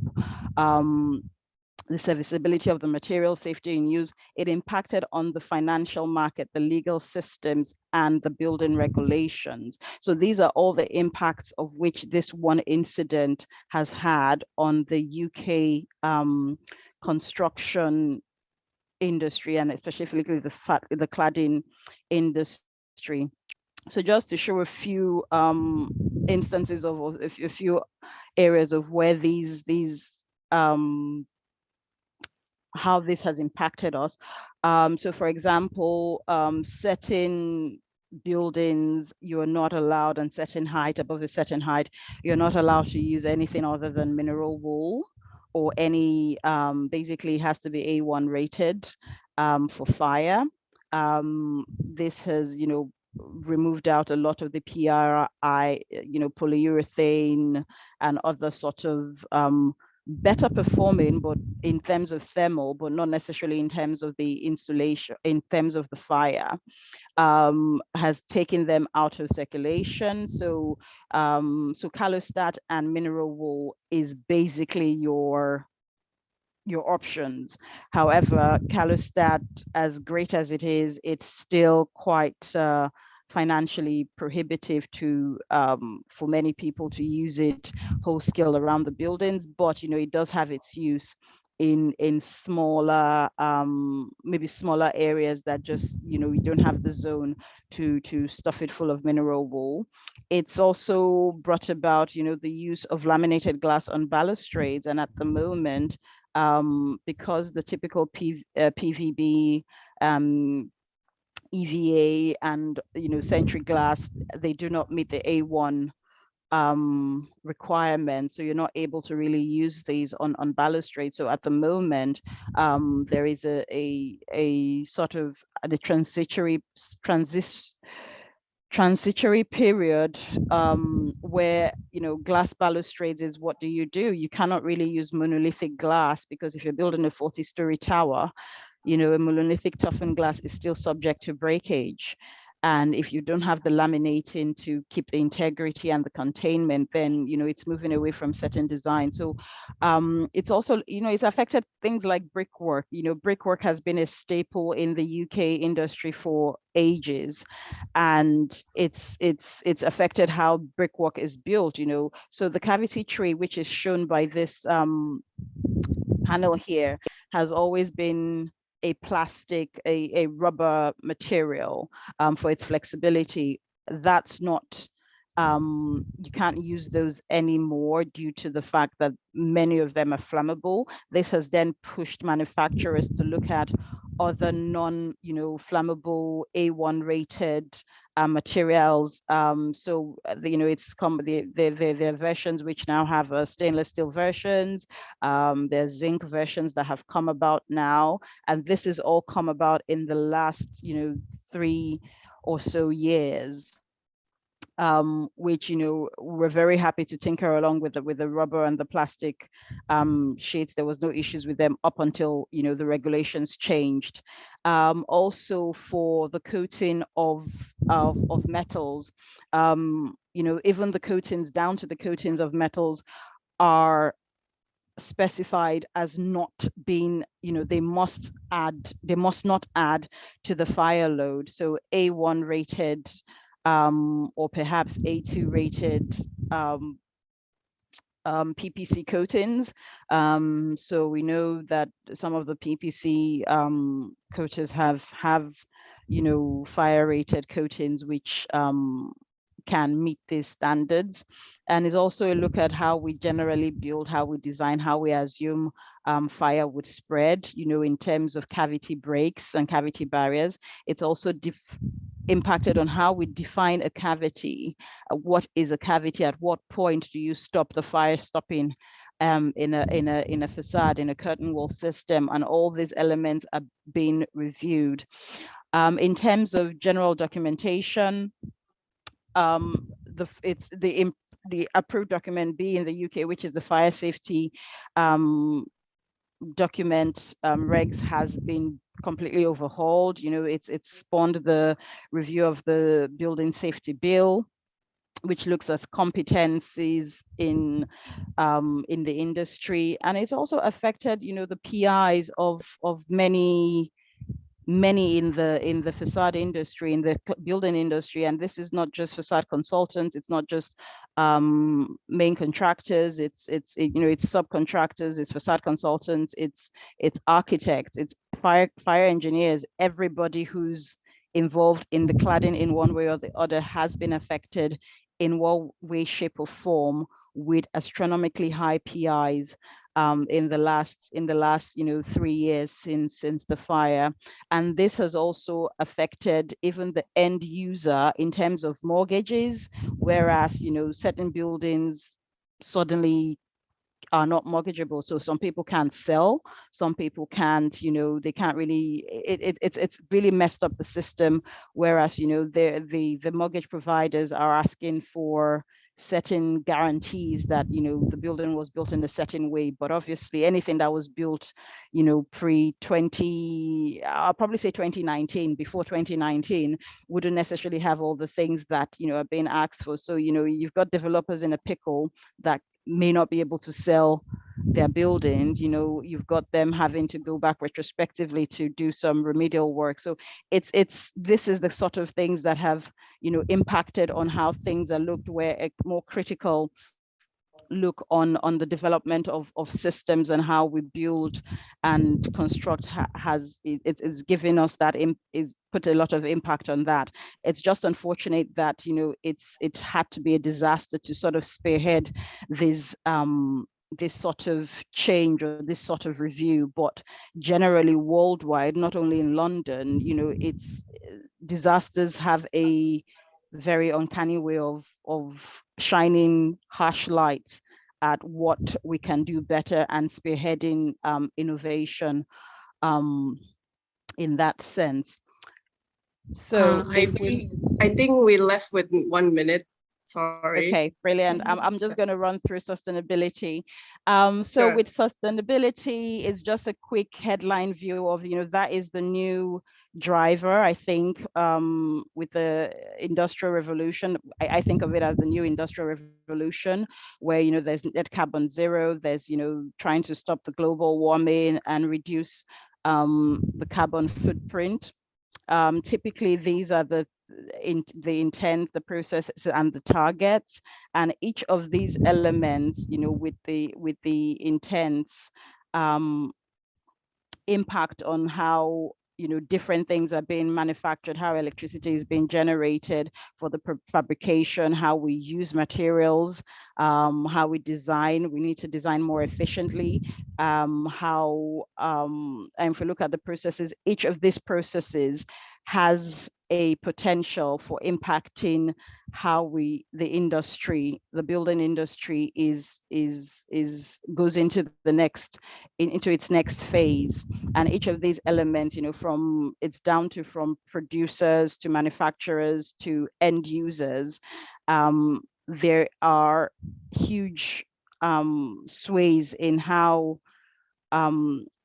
technology is being developed to assist in getting more sustainable design. And hopefully, the end product is to get to a point where we can adequately calculate how much carbon is being used in our buildings, in our processes, and to get to a unified and agreed element where we can say for certain. I know now there's still a little bit of dispute in how this is calculated, but I think we're getting to a cohesive point in time where we're getting into how this all gets to a unified element that we can all agree on is the way forward.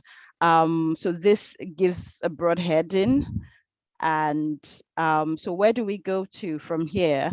Ideally, we would like to think that, the sky is the limit for technology and innovation, and in a way it is. However, it's really more like a game of snakes and ladders, where we just keep tinkering on, and then we hit a major milestone, which like a ladder, which lifts you up years in advance. But we also need to hit some snags which set us back, and then we have to then revise and look at things again with fresh eyes constantly, and then we've continued the process.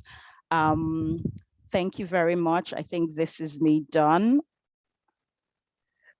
Thank you, Ivy. I think we will circle back to you for question and answer after the last speaker. Thank you so much for sharing your thoughts. Okay, no problem. Thank you. Okay, so our last speaker this afternoon, we have Amos, solution specialist at Technoform Asia Pacific. He has been a solution specialist with Technoform Asia Pacific for the past 9 years and worked closely with Technoform partners and customers to deliver optimized solution to improve thermal performances for their window, door, and facade. Whenever you're ready, Amos. Hi, thanks Putri for the nice introduction. So I'll be sharing my screen now. So Sure. Tell me if you can see my presentation slide. Yes, we can see it. Okay, wonderful. So hello everybody, and great presentation by the 4 speakers previously.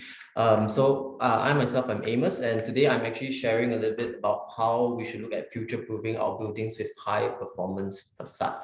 I'm a solution specialist from Technoform Asia Pacific, and Technoform, we're actually leading partner for high-performance engineering plastic profile solutions. Quick introduction, we actually have 5 decades of know-how in terms of high precision plastic extrusion, and we focus on different industries. So from automotive, aviation, we go into cars, we also supply our plastics into Airbus, Boeing as well. But today our topic is mainly in the built environment, and we are having 2 main industries that we focus on, mainly in the insulating glass and windows, doors, and facades. In terms of, let's say, plastic profiles, I think typically people understand plastics like, general plastics, but when we move into engineering plastics, there are many things that we can actually do with engineering plastics. We can make engineering plastics stronger than metal. We can make engineering plastics as heat conductive, electrical conductive. There are many uses of plastic that can be used to establish different solutions for different industries. So for us, we basically take on any kind of challenges from our customers to come up with a specific engineering solution in the form of a plastic profile. And for Technoform ourselves, for us, we are actually a German-based company, and we split ourselves into 3 regions. Based in Europe, North America, and also in Asia Pacific. I myself is based in Asia Pacific, and we have more than 45 sales sites and 14 manufacturing sites. In Asia, we actually have 3 manufacturing sites, 1 Hong Kong, 1 in Suzhou, and 1 in Singapore. And today, like I mentioned, I'll be talking a little bit about, let's say, future-proofing. But before we can talk about future-proofing, we have to talk about what are the challenges of the future. And of course, the previous speaker, Ivy, actually shared a lot regarding the different performance drivers of facades. But today, I'll dive a little bit deeper into thermal performance and the technologies available to properly insulate the fenestration system itself. So if we look at, let's say, in terms of challenges of the future, I think we currently are, let's say, facing, let's say, rising global temperature. We are actually seeing, let's say, the heat wave that's actually happening in Europe at the moment.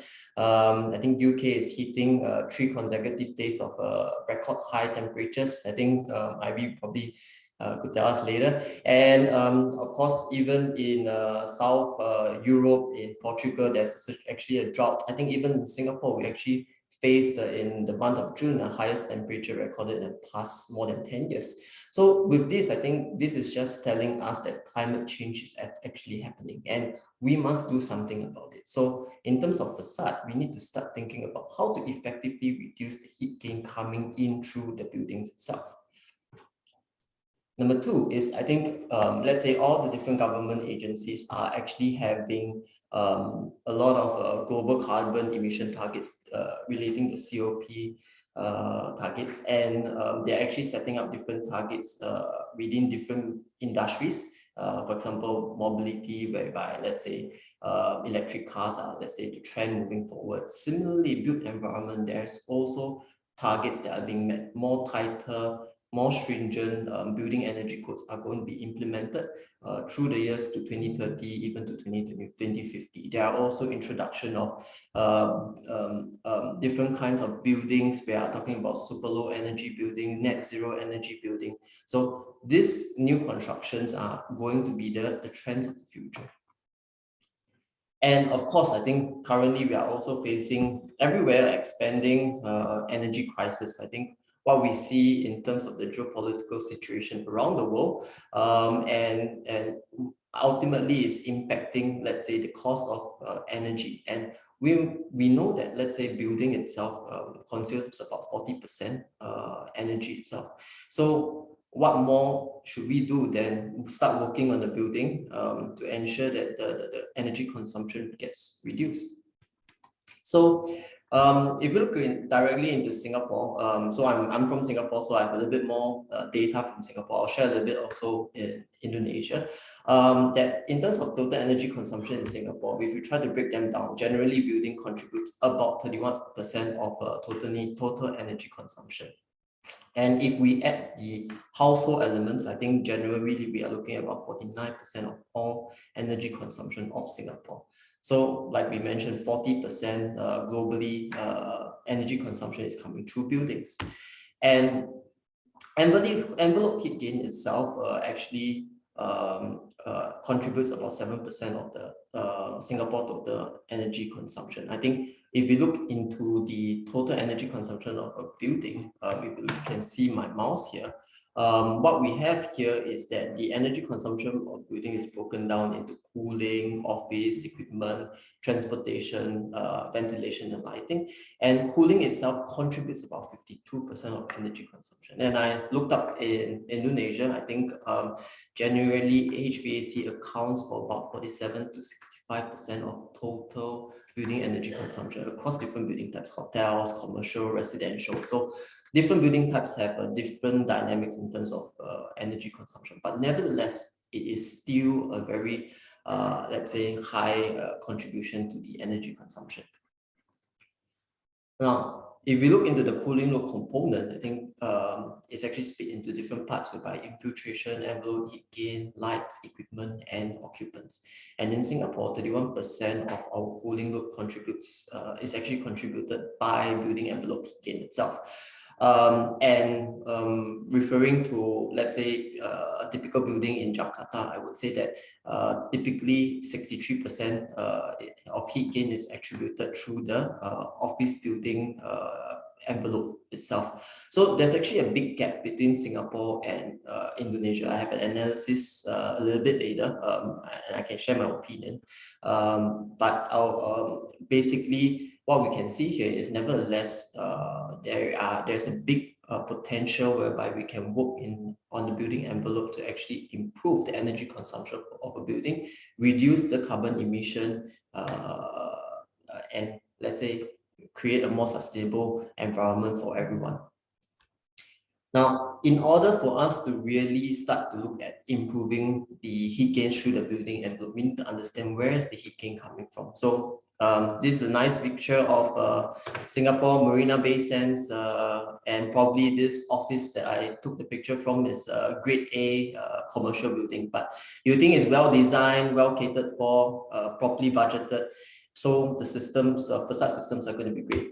But in reality, through the thermal imaging, I think you can see there are actually heat that are actually coming into the indoor environment. You can see the red portions of the thermal imaging is actually the portions whereby heat are coming through the aluminum framing. Okay, so this is currently the gaps that we are actually seeing in the facade. We might think through the eyes that it's a well properly designed system, but actually through thermal imaging, we are seeing lots of heat entering from the external environment into the internal environment. And this is something that we need to design and cater for.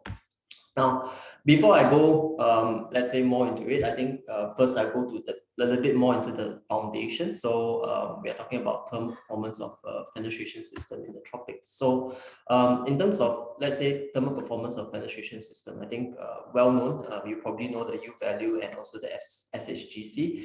U value is basically the thermal transmittance value of the overall fenestration, and then solar heat gain coefficient is of the overall fenestration.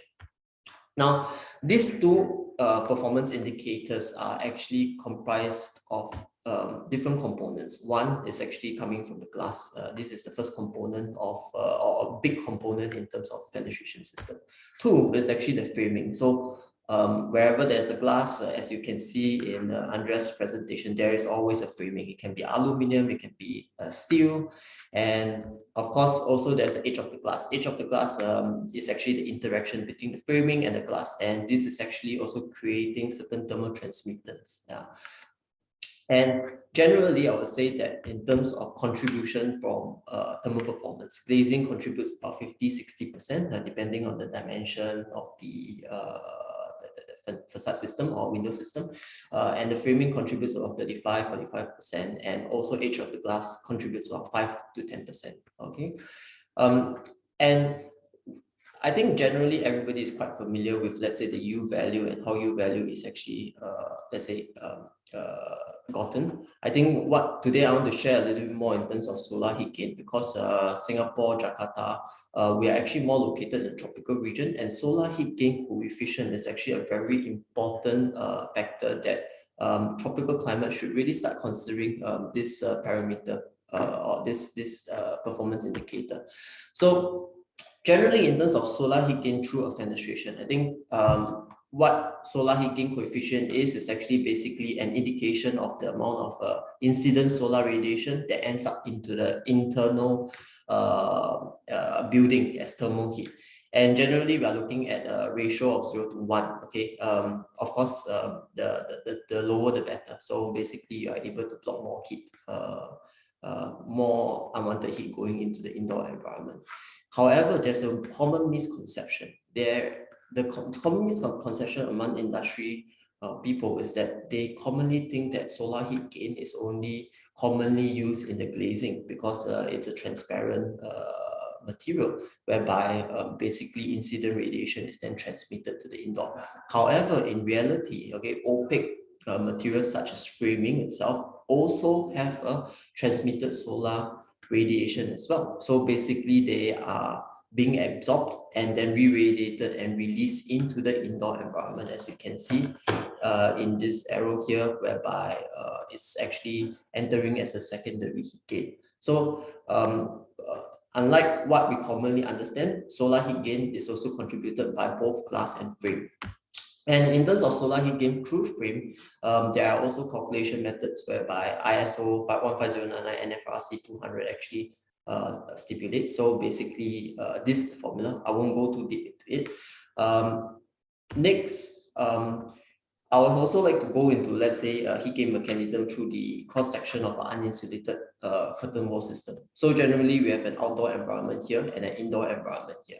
And what we can see here is that there is solar radiation that is actually hitting onto the external framing. Okay, and your frame is actually made up of aluminum. 95%, 90% of the curtain wall are actually made of aluminum, and the thermal conductivity of aluminum itself is about 160 watts per meter Kelvin, and this 160 times higher than glass. Glass is about 1 watt per meter Kelvin, and what it means is basically similar like wind. We actually it actually travels by the path of the least resistance. So instead of going through the glass, all the heat will actually enter through the aluminum framing. And what will happen is this thermal bridging is actually bringing substantial heat into the indoor environment through the framing and causing the indoor framing temperature to rise as high as 50 degrees itself.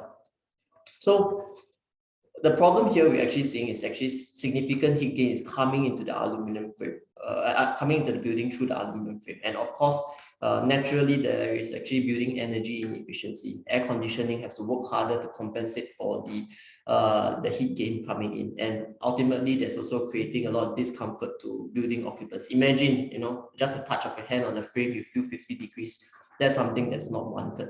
So now, in terms of facade let's say, timeline, facade development timeline in Singapore, I think we have been trying to tackle this heat gain situation since many years ago. Of course, building energy codes have been changing, but nevertheless, we have been seeing the facade development from single glazing, hard coat low E, to double glazing. Today, we are actually soft coat low E, double glazing with about U value of 1.4 to 1.7. And this is commonly adopted in Singapore. And the next question is that typically double glazing is already, reaching its peak about 1.2. Any more you're going to triple glazing, you're going to have heavier system and everything. So the question is, what is the next step to improve thermal performance? So what we have here is actually cross-section, similar cross-section, but basically down here you have a very interesting part. This is actually a polyamide. We also term it as a thermal brick. It's actually made of engineering plastic and with a thermal conductivity of 0.3 watts per meter Kelvin, so 500 times lower than aluminum. And what it actually does is that it basically reduces the amount of heat gain coming to the indoor environment. And this basically keeps the indoor surface temperature closer to the room temperature. I'll show you later some of the simulations and let's say demonstration as well. Now the question next is, a lot of time, do we really need more innovation in building facade?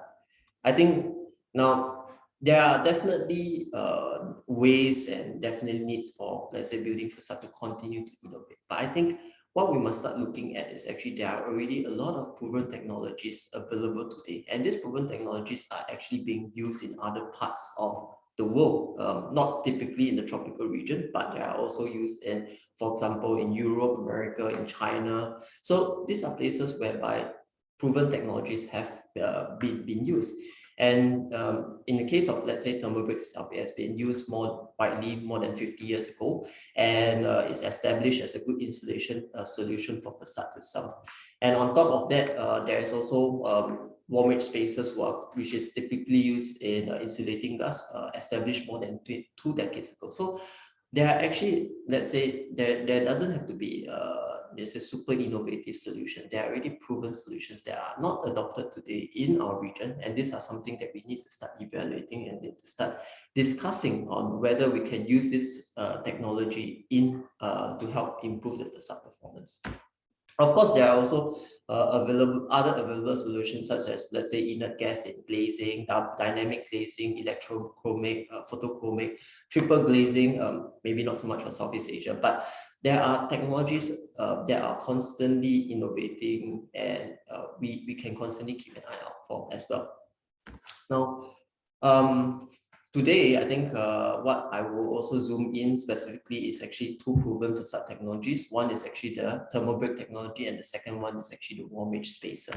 So thermal brick technology, I mentioned, made of glass fiber reinforced polyamide, and have a low conductivity, thermal conductivity, and excellent mechanical strength that can be used in unitized curtain wall for up to 100 stories high as well. And what we see here is generally 2 systems. The one on the left is a non-thermally broken system. The one on the right is a thermally broken system. And what we can see after a thermal simulation, generally the U frame value of the non-thermally broken system is about 6.5. Typically, we term this as about 7. And in terms of, let's say, U frame with a thermally broken system is about 3.5. What you can see here is the thermal transmittance is half, almost half. And this actually reduced the amount of heat gain through the frame significantly. And the other thing I want to highlight to you is through thermal simulation, we are always looking for this wonderful rainbow line right in the middle. This rainbow line is an indication of a well-insulated system. So if you can see, if all the reds are actually kept out of the system and all the blue is always kept on the internal, basically you have a well-insulated system. Unlike the one on the left, generally you do not have this wonderful rainbow line that we can see on the right. And that is just telling us that there is a, let's say, a poor performing or a poorly designed system that does not take into the consideration of thermal insulation. Now, of course, with thermal bricks, I think basically we are able to vary the performance of the window system. What we have done is that we actually done a simulation of more than 100 available systems, and we actually did with uninsulated and insulated systems. And what we can see is that for uninsulated system, U value is approximately about 7 for Windows. And generally by adopting thermal break, the shortest thermal break typically we are looking at is about 14.8. And what we can see is that the improvement is about 35%. And of course, if you use the wider the thermal break, and naturally you have a greater reduction in terms of the U value. Similarly, SHGC have a correlation effect as well, whereby the reduction of the SHGC when thermal break is adopted. And here are, let's say, how systems are developed. With a short thermal break, you generally have a U value of, let's say, 3.5. With a 25mm thermal break, your U value can improve to 2.8. And then, of course, with a bigger, more complicated thermal break with fins and cavity breakage, you can see generally U value can actually drop to 2.0. Of course, right now there are passive house solutions that can bring the U frame down to 1.0, but these are really, let's say, more commonly used in climatic regions, very cold Arctic conditions. Yeah.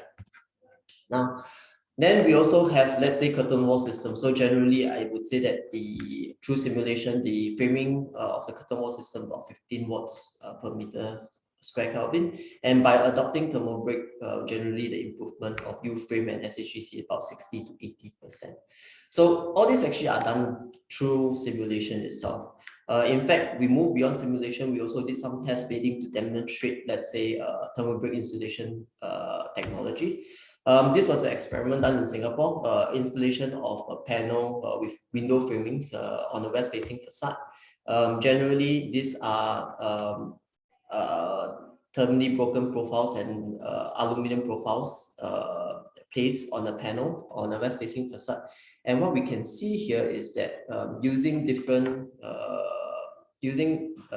thermal breaks. So with aluminum profiles, pure aluminum profiles, non-insulated, generally the heat gain coming through is very high, as 1.1 kilowatt hour per meter square.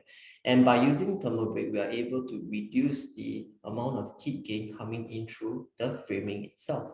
And on top of, let's say, reduction of heat gain through the frame, we are also able to reduce the indoor surface temperature. So what happened is that if I go back, okay, this is the external. On the internal is actually air-conditioned environment, about 25 degrees Celsius. And what happened is that you can see that the indoor surface temperature of aluminum systems is about 46 to 49 degrees Celsius. And for, let's say, thermally broken systems, it's about 32 to 35 degrees Celsius. So you can see a good reduction of heat, indoor surface temperature.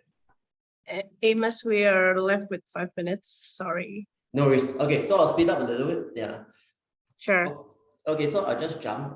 We also did another experiment, and generally this experiment was together with Building Construction Authority of Singapore, co-funded by them, and of course led by National University of Singapore. And what we did was that we actually did a testing on a 360 degrees rotating laboratory, and we are actually able to measure the heat gain through a representative day, and we can see that the heat flux reduction by using thermal break versus non-thermal break is about 60%.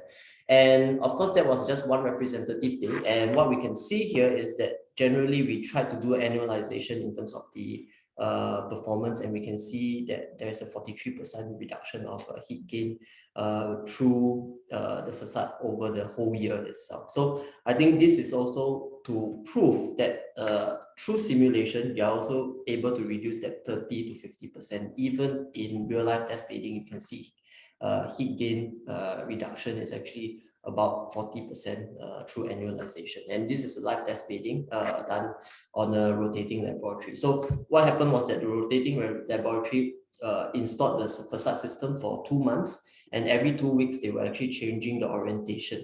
So by this, they were actually getting a good, let's say, results in terms of normalization.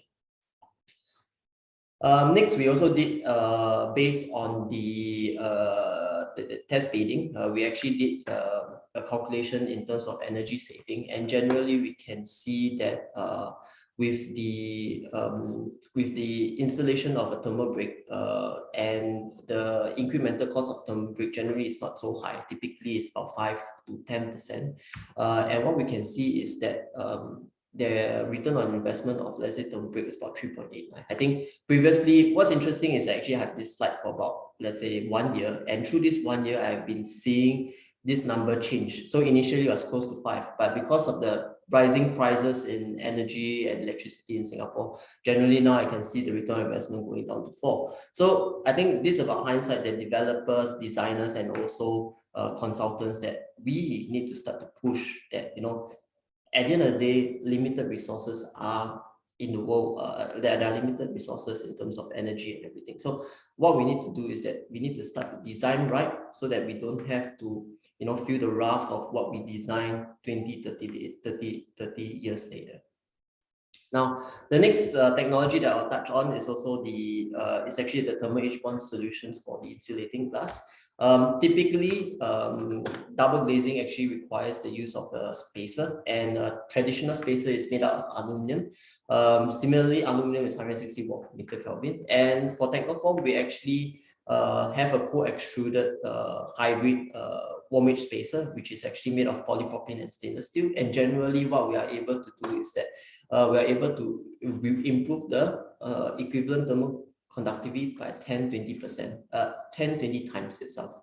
So, and on top of that, if you were to look at, let's say, the true performance of a warm-edge spacer, it's like by replacing an aluminum spacer with a warm-edge spacer, immediately you are able to improve the U value of the system by about 10-15%. Yeah, so this is actually a very simple swap and change kind of replacement to improve the thermal performance of the system itself.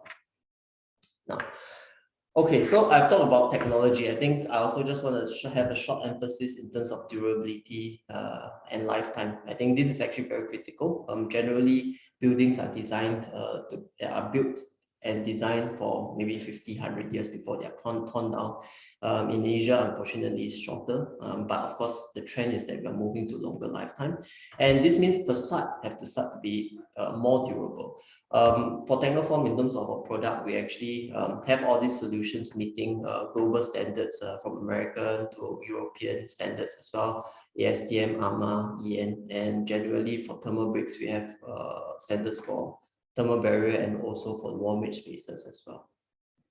On top of durability, I think the other part is catchphrase for everyone is sustainability. And I think what's important is everything goes in a circle. I think we have to look at the entire product life cycle. And for us at Technoform, I think in terms of all the product solutions, we have always been trying to push our sustainability core, and our products are actually Cradle to Cradle Gold certified.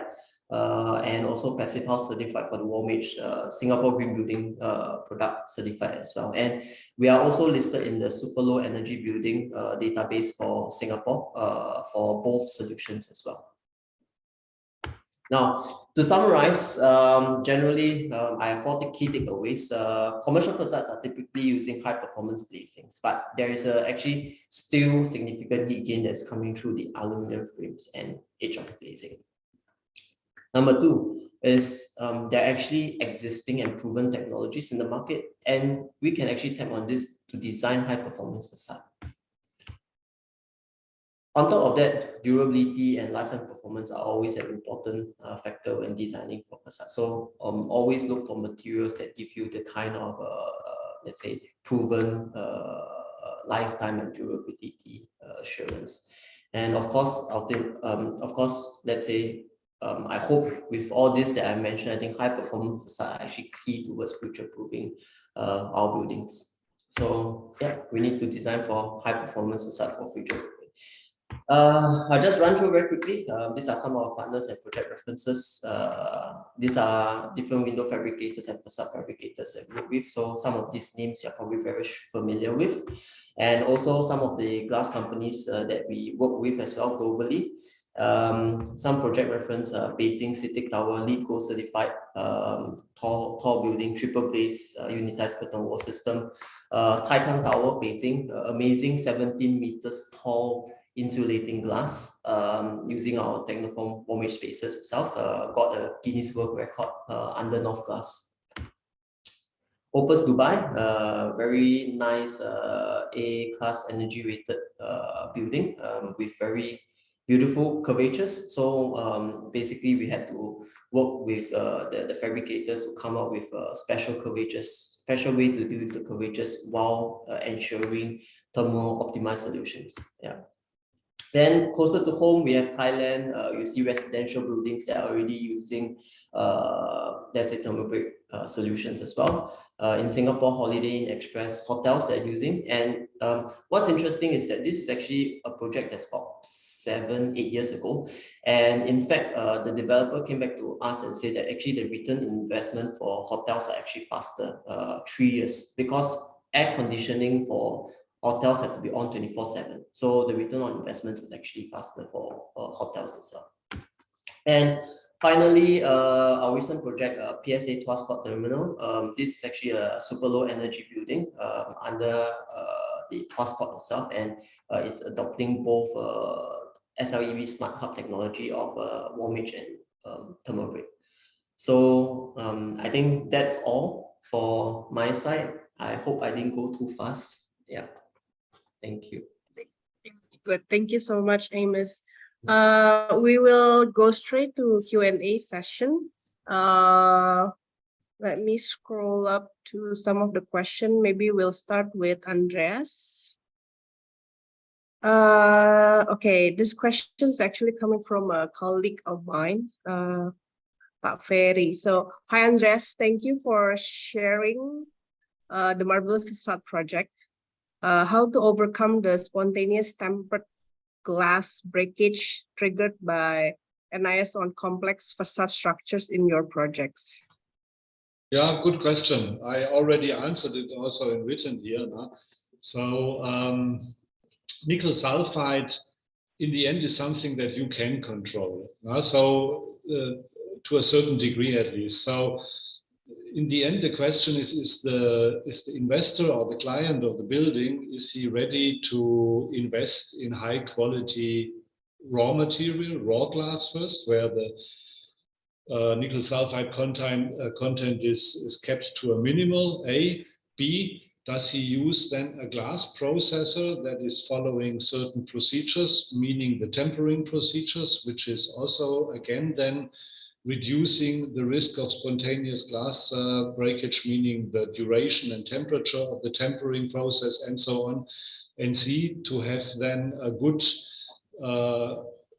and real heat soak testing done on the glasses. Now, I think you know what I'm referring to with real. There was a lot of, let's say, we call it heat soak test, but we save a little bit of money by not coming to the real temperature thing going on in the world. No? So if people really stick to proper procedures and use high quality raw glass for their products and follow all the processes and quality checks, you can minimize the risk of nickel sulfide breakage to an absolute minimum.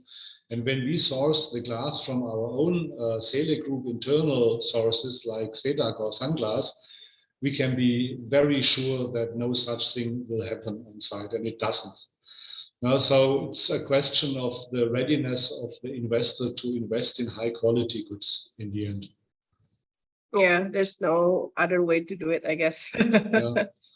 Okay, next question for you, Andreas, is from Ramil Rivera.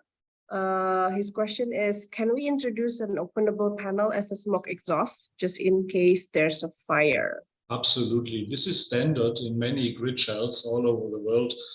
Now, and sometimes you can see even the spindle motors coming down from the panels. Now, whether they look good or not is another question, but there are also other ways to do it with concealed motors. Again, this is then a question of budget, because the concealed motors require more technical finesse in the design and in the fabrication to conceal them. So absolutely, yes. And the grade of quality, visual quality, how you execute it, then is a question of money again. Yes, okay. Okay, Andreas, thank you so much. I'll move to Sudesh. Sudesh, question for you. I believe that you guys are using outcrossing method for combining the wind tunnel data with the wind climate model. That's right. Alan Davenport, who you referring to in your presentation when on the wind loading chain, and for who first came up with the outcrossing method, identified that his technique was not suitable for regions that were governed by non-cyclotic winds, like those in much of the Southeast Asia, including Indonesia. May I ask how you guys address this in the outcrossing method you deploy? Or is a different method used for regions such as Indonesia? Yeah. This is an issue that sometimes comes up then when we're talking to various wind tunnel labs. Okay, that's a good Go- question. So the go ahead. tropical belt is governed by the design wind speed is always governed by synoptic winds. When I say design wind speed, it's a 50-year wind speed. However, you also have a lot of thunderstorms. So it's also a thunderstorm-driven climate, the tropics. But the beauty about thunderstorms are they are low return period events. The facades are typically designed for 50-year return period, but the thunderstorms are low return period and they are short duration, and they mostly impact low rises, not the high, tall towers. They impact the low rise structures. So what we do is we use upcrossing, of course, because the synoptic winds, the design wind speed is driven by synoptic winds, not thunderstorms, right? But for the wind directionality, of course, we have to be a bit conservative because that completely depends on the quality of the data that we get in these regions. Indonesia, Jakarta, or Malaysia or Changi, right? So if the data is sporadic, if we are missing data points that we purchase from the airport, then we have to be a bit conservative in analysis because of the thunderstorms. So there's a bit more analysis for these regions. Okay.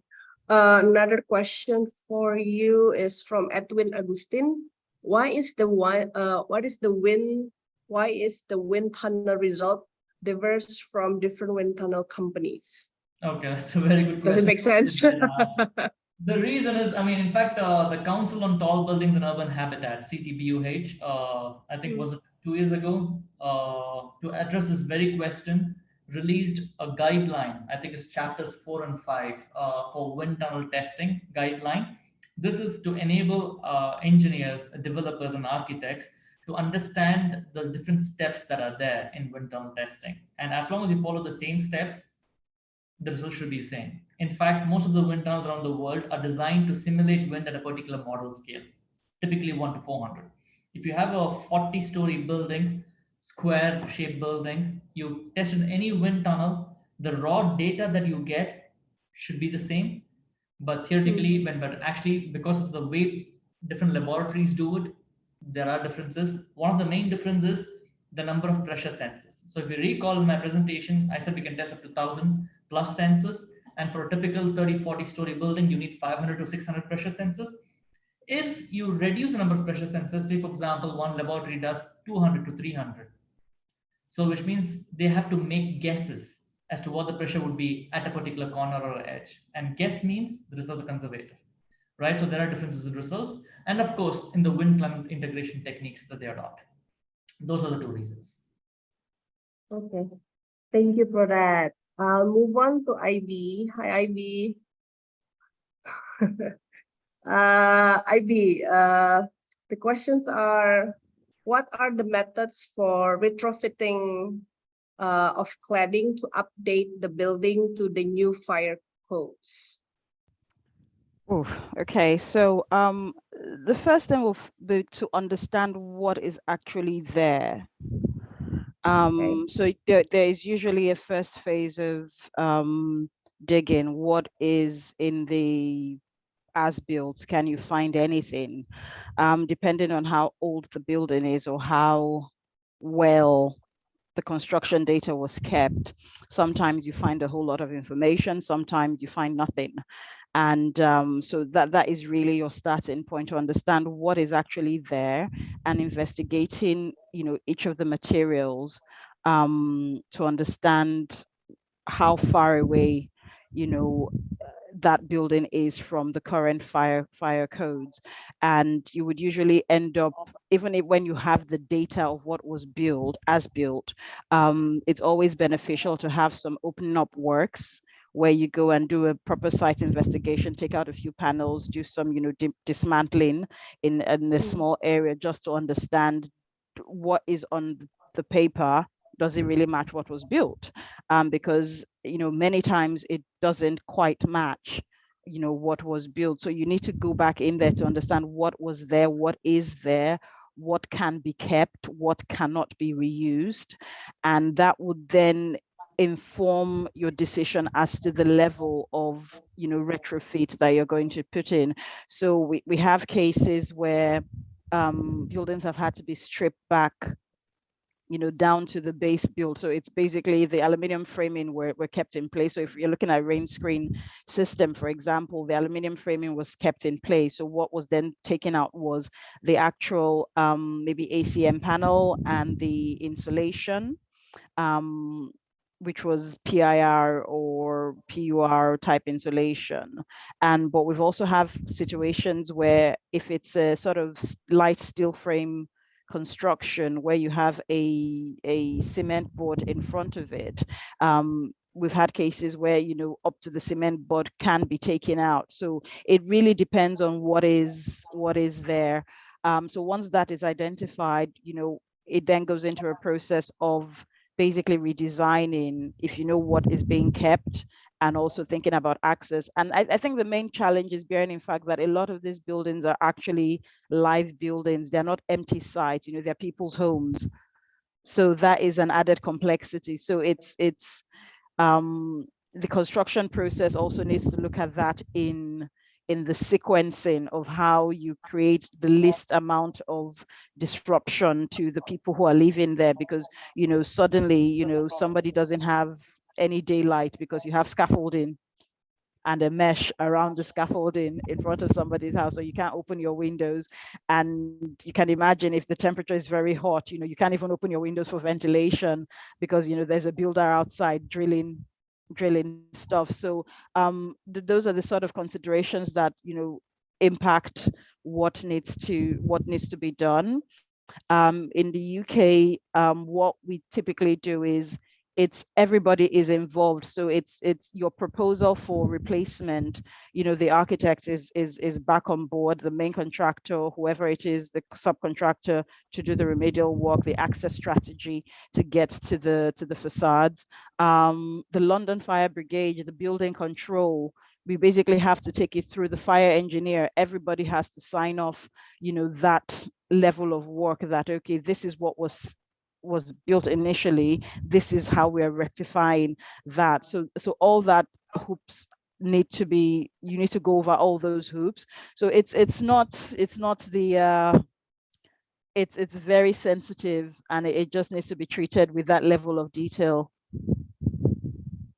Okay, understood.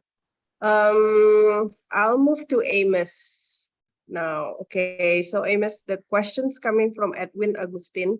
What is the effect on thermal break on the strength of the aluminum profiles? Okay, so I'll put it very simply. Okay, there is an impact, and generally in terms of design for structural performance, I think it's about 80%.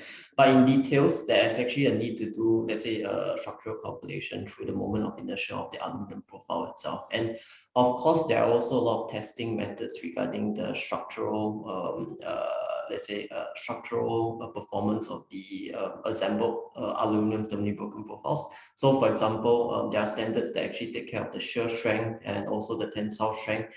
This is also simulating certain loads that, like wind load, structural loads that come in when the profiles actually are going through when they're actually built in a building itself. So I would say that in general, there are already standards that's established in place to help assure that the thermally broken aluminum profiles can be used for curtain wall facades and also for window systems as well. Yeah.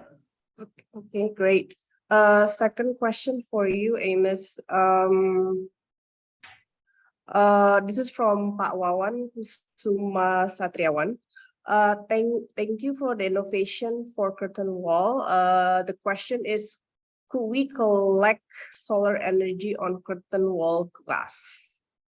Okay, so interesting. No, I think this is an interesting topic. It's also a very innovative topic. I think firstly, I would say definitely yes, but actually there's a bigger challenge to just collecting energy through photovoltaics. I think typically we call this BIPV. The current problem or challenge that the industry generally have is that the aesthetics of the photovoltaics on the glass itself, and also the current aesthetics of the photovoltaics also preventing the visible light transmittance into the indoor environment. So these are two challenges that have to be tackled before I would say that the let's say facade paints can actually be using let's say BIPV.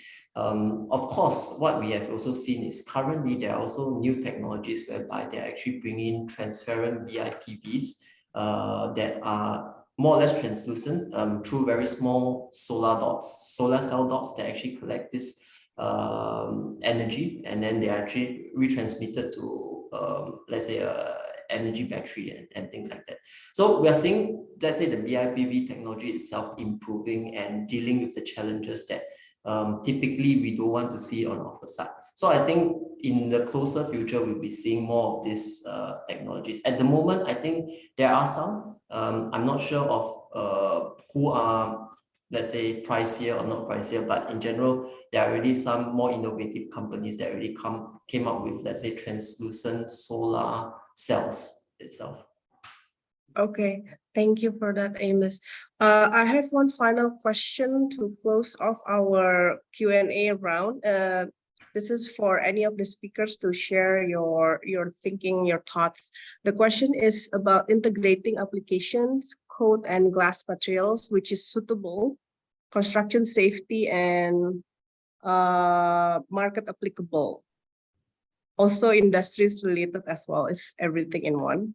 So briefly, probably explaining the process using the application to building models to suitable glass material, who is involved, what's the result on every phase, parties which are in Indonesia, market and consultancy, probably.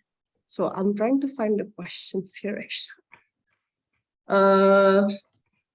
I think it's about integration of different stakeholders, codes, materials, safety, and also the applicability to the market. And then I guess how about this? Maybe share your challenges from each of the speaker in integrating all those aspects into your expertise, if that makes any sense to any of you.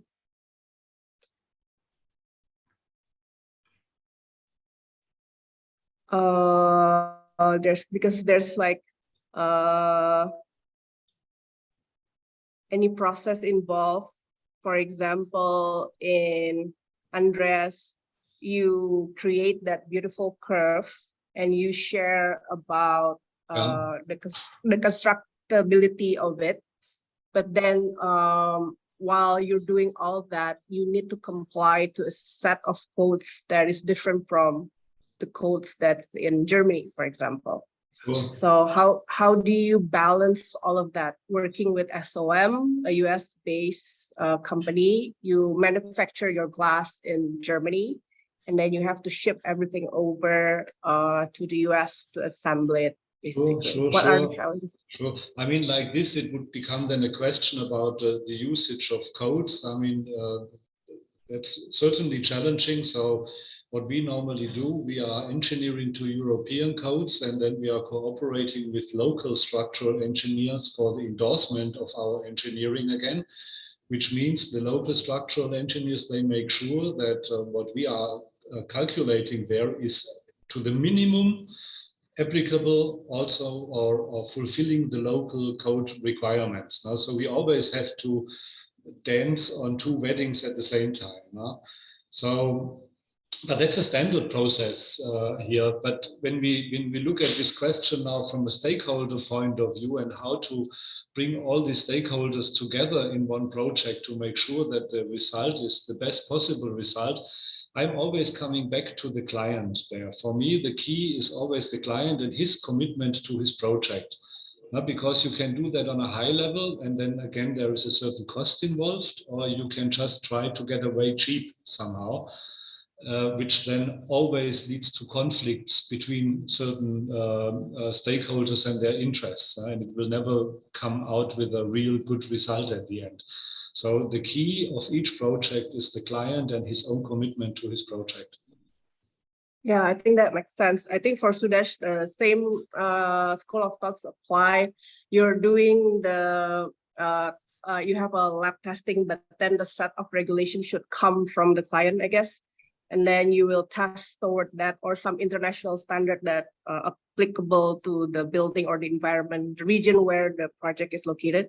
That's absolutely right, because we have to conform to the established local requirements, and there are international minimum requirements that we have to absolutely meet or exceed, right? The one driver, like for example, for a project in Indonesia, the one driver would be the actual local wind speed, right? I think it's about 32 meter per second, 3-second gust. That will be dictated by the local code, right? But Yeah. then we use that, but then the rest of the information, like the specific site-specific wind speeds, all those things we get from the local airports, and then it's internal data, which is modeling and testing. Okay, I think IB also already touched on this from your previous comments on how to basically doing the retrofit project, right? So there are a lot of stakeholders involved. There's the the residents or the space, the space occupiers, and then there's the set of materials that's already been installed that you need to assess. So, you know, any other thoughts that you want to share with us on this? Yeah, so I think with the, as everyone has said, you know, there's a lot of factors you need to consider in the design of anything, be it retrofit or be it new build. With new build, if I just sort of touch on, so there's a lot of, say, logistics. Logistics affects what you can do or what you can't do, and the cost of it quite significantly. Looking at the 17-meter glass panel shared by Amos there, it's beautiful, you know, it's gorgeous, but you know, not everybody can provide that, and you wouldn't necessarily find that in every glass fabricator. So if your project is in a country or in a location where it's not going to be able for them to transport it readily, you know, that would take precedence as to, you might want the aspiration, but you know, the logistics are just not in your favor, because you could get it done once, but you also have to factor in that glass is a brittle material. It breaks. If that glass breaks, it's going to probably take easily 6 weeks, 6 months, you know, for that glass to be refabricated and sent down. So it's like you're going to have a butted up area of your facade. So all these things will affect sometimes what clients can and cannot do, you know, and there's always that impact as to what is the impact of, so for example, replacement is a big thing, because during the design stages and during the construction, you know, you've got your tower crane there, you've got all the massive, wonderful equipments there, and then, you know, everything is fine. You can install anything you want because you've got the gear for it. If, for instance, you know, 6 months or 12 months when everybody has left site, a glass panel on the topmost corner breaks, you know, you have to factor in how you replace that panel, because you have to replace it one way or the other. And so all these, there's a lot of input into why certain buildings are done in certain ways, you know, and has been touched on. There's the local element of what is allowed in the codes. You know, some things are allowed in Europe, they're not allowed in Asia, purely because of the climate, the, you know, considerations. So all that really factors into place, and everything, basically you have a checkbox of this is everything we wanted to do, and then gradually as you go down the design list, it will then whittle it down into and basically distill it into something that works for that particular building, that particular design intent, that particular aspiration, and whatever it is the, any other complexities that you know affect that. Yes. Okay. Okay. Thank you, everybody. I think with that, I would like to bring the webinar session this afternoon to an end. Thank you everyone for your participation, and on behalf of Glasstech Asia and also PERAFI, we like to say a big thank you to AGC Group, Asaimas, Flat Glass, Zilla, and Technoform Botech Asia Pacific for their sponsorship, and also to our distinguished speakers for your insightful and informative presentation. To Andreas, Sudash, IB, Ibu Aryani, and Amos, thank you so much for your sharing this afternoon. Putri, thank you for Thank you your all. wonderful Thank you moderation. so much. Thank you Thank very you, much. everybody. Cheers. Stay healthy, stay Bye-bye. safe. Yes. Stay Bye. safe. Take care. Bye. Bye. Thank you. Bye.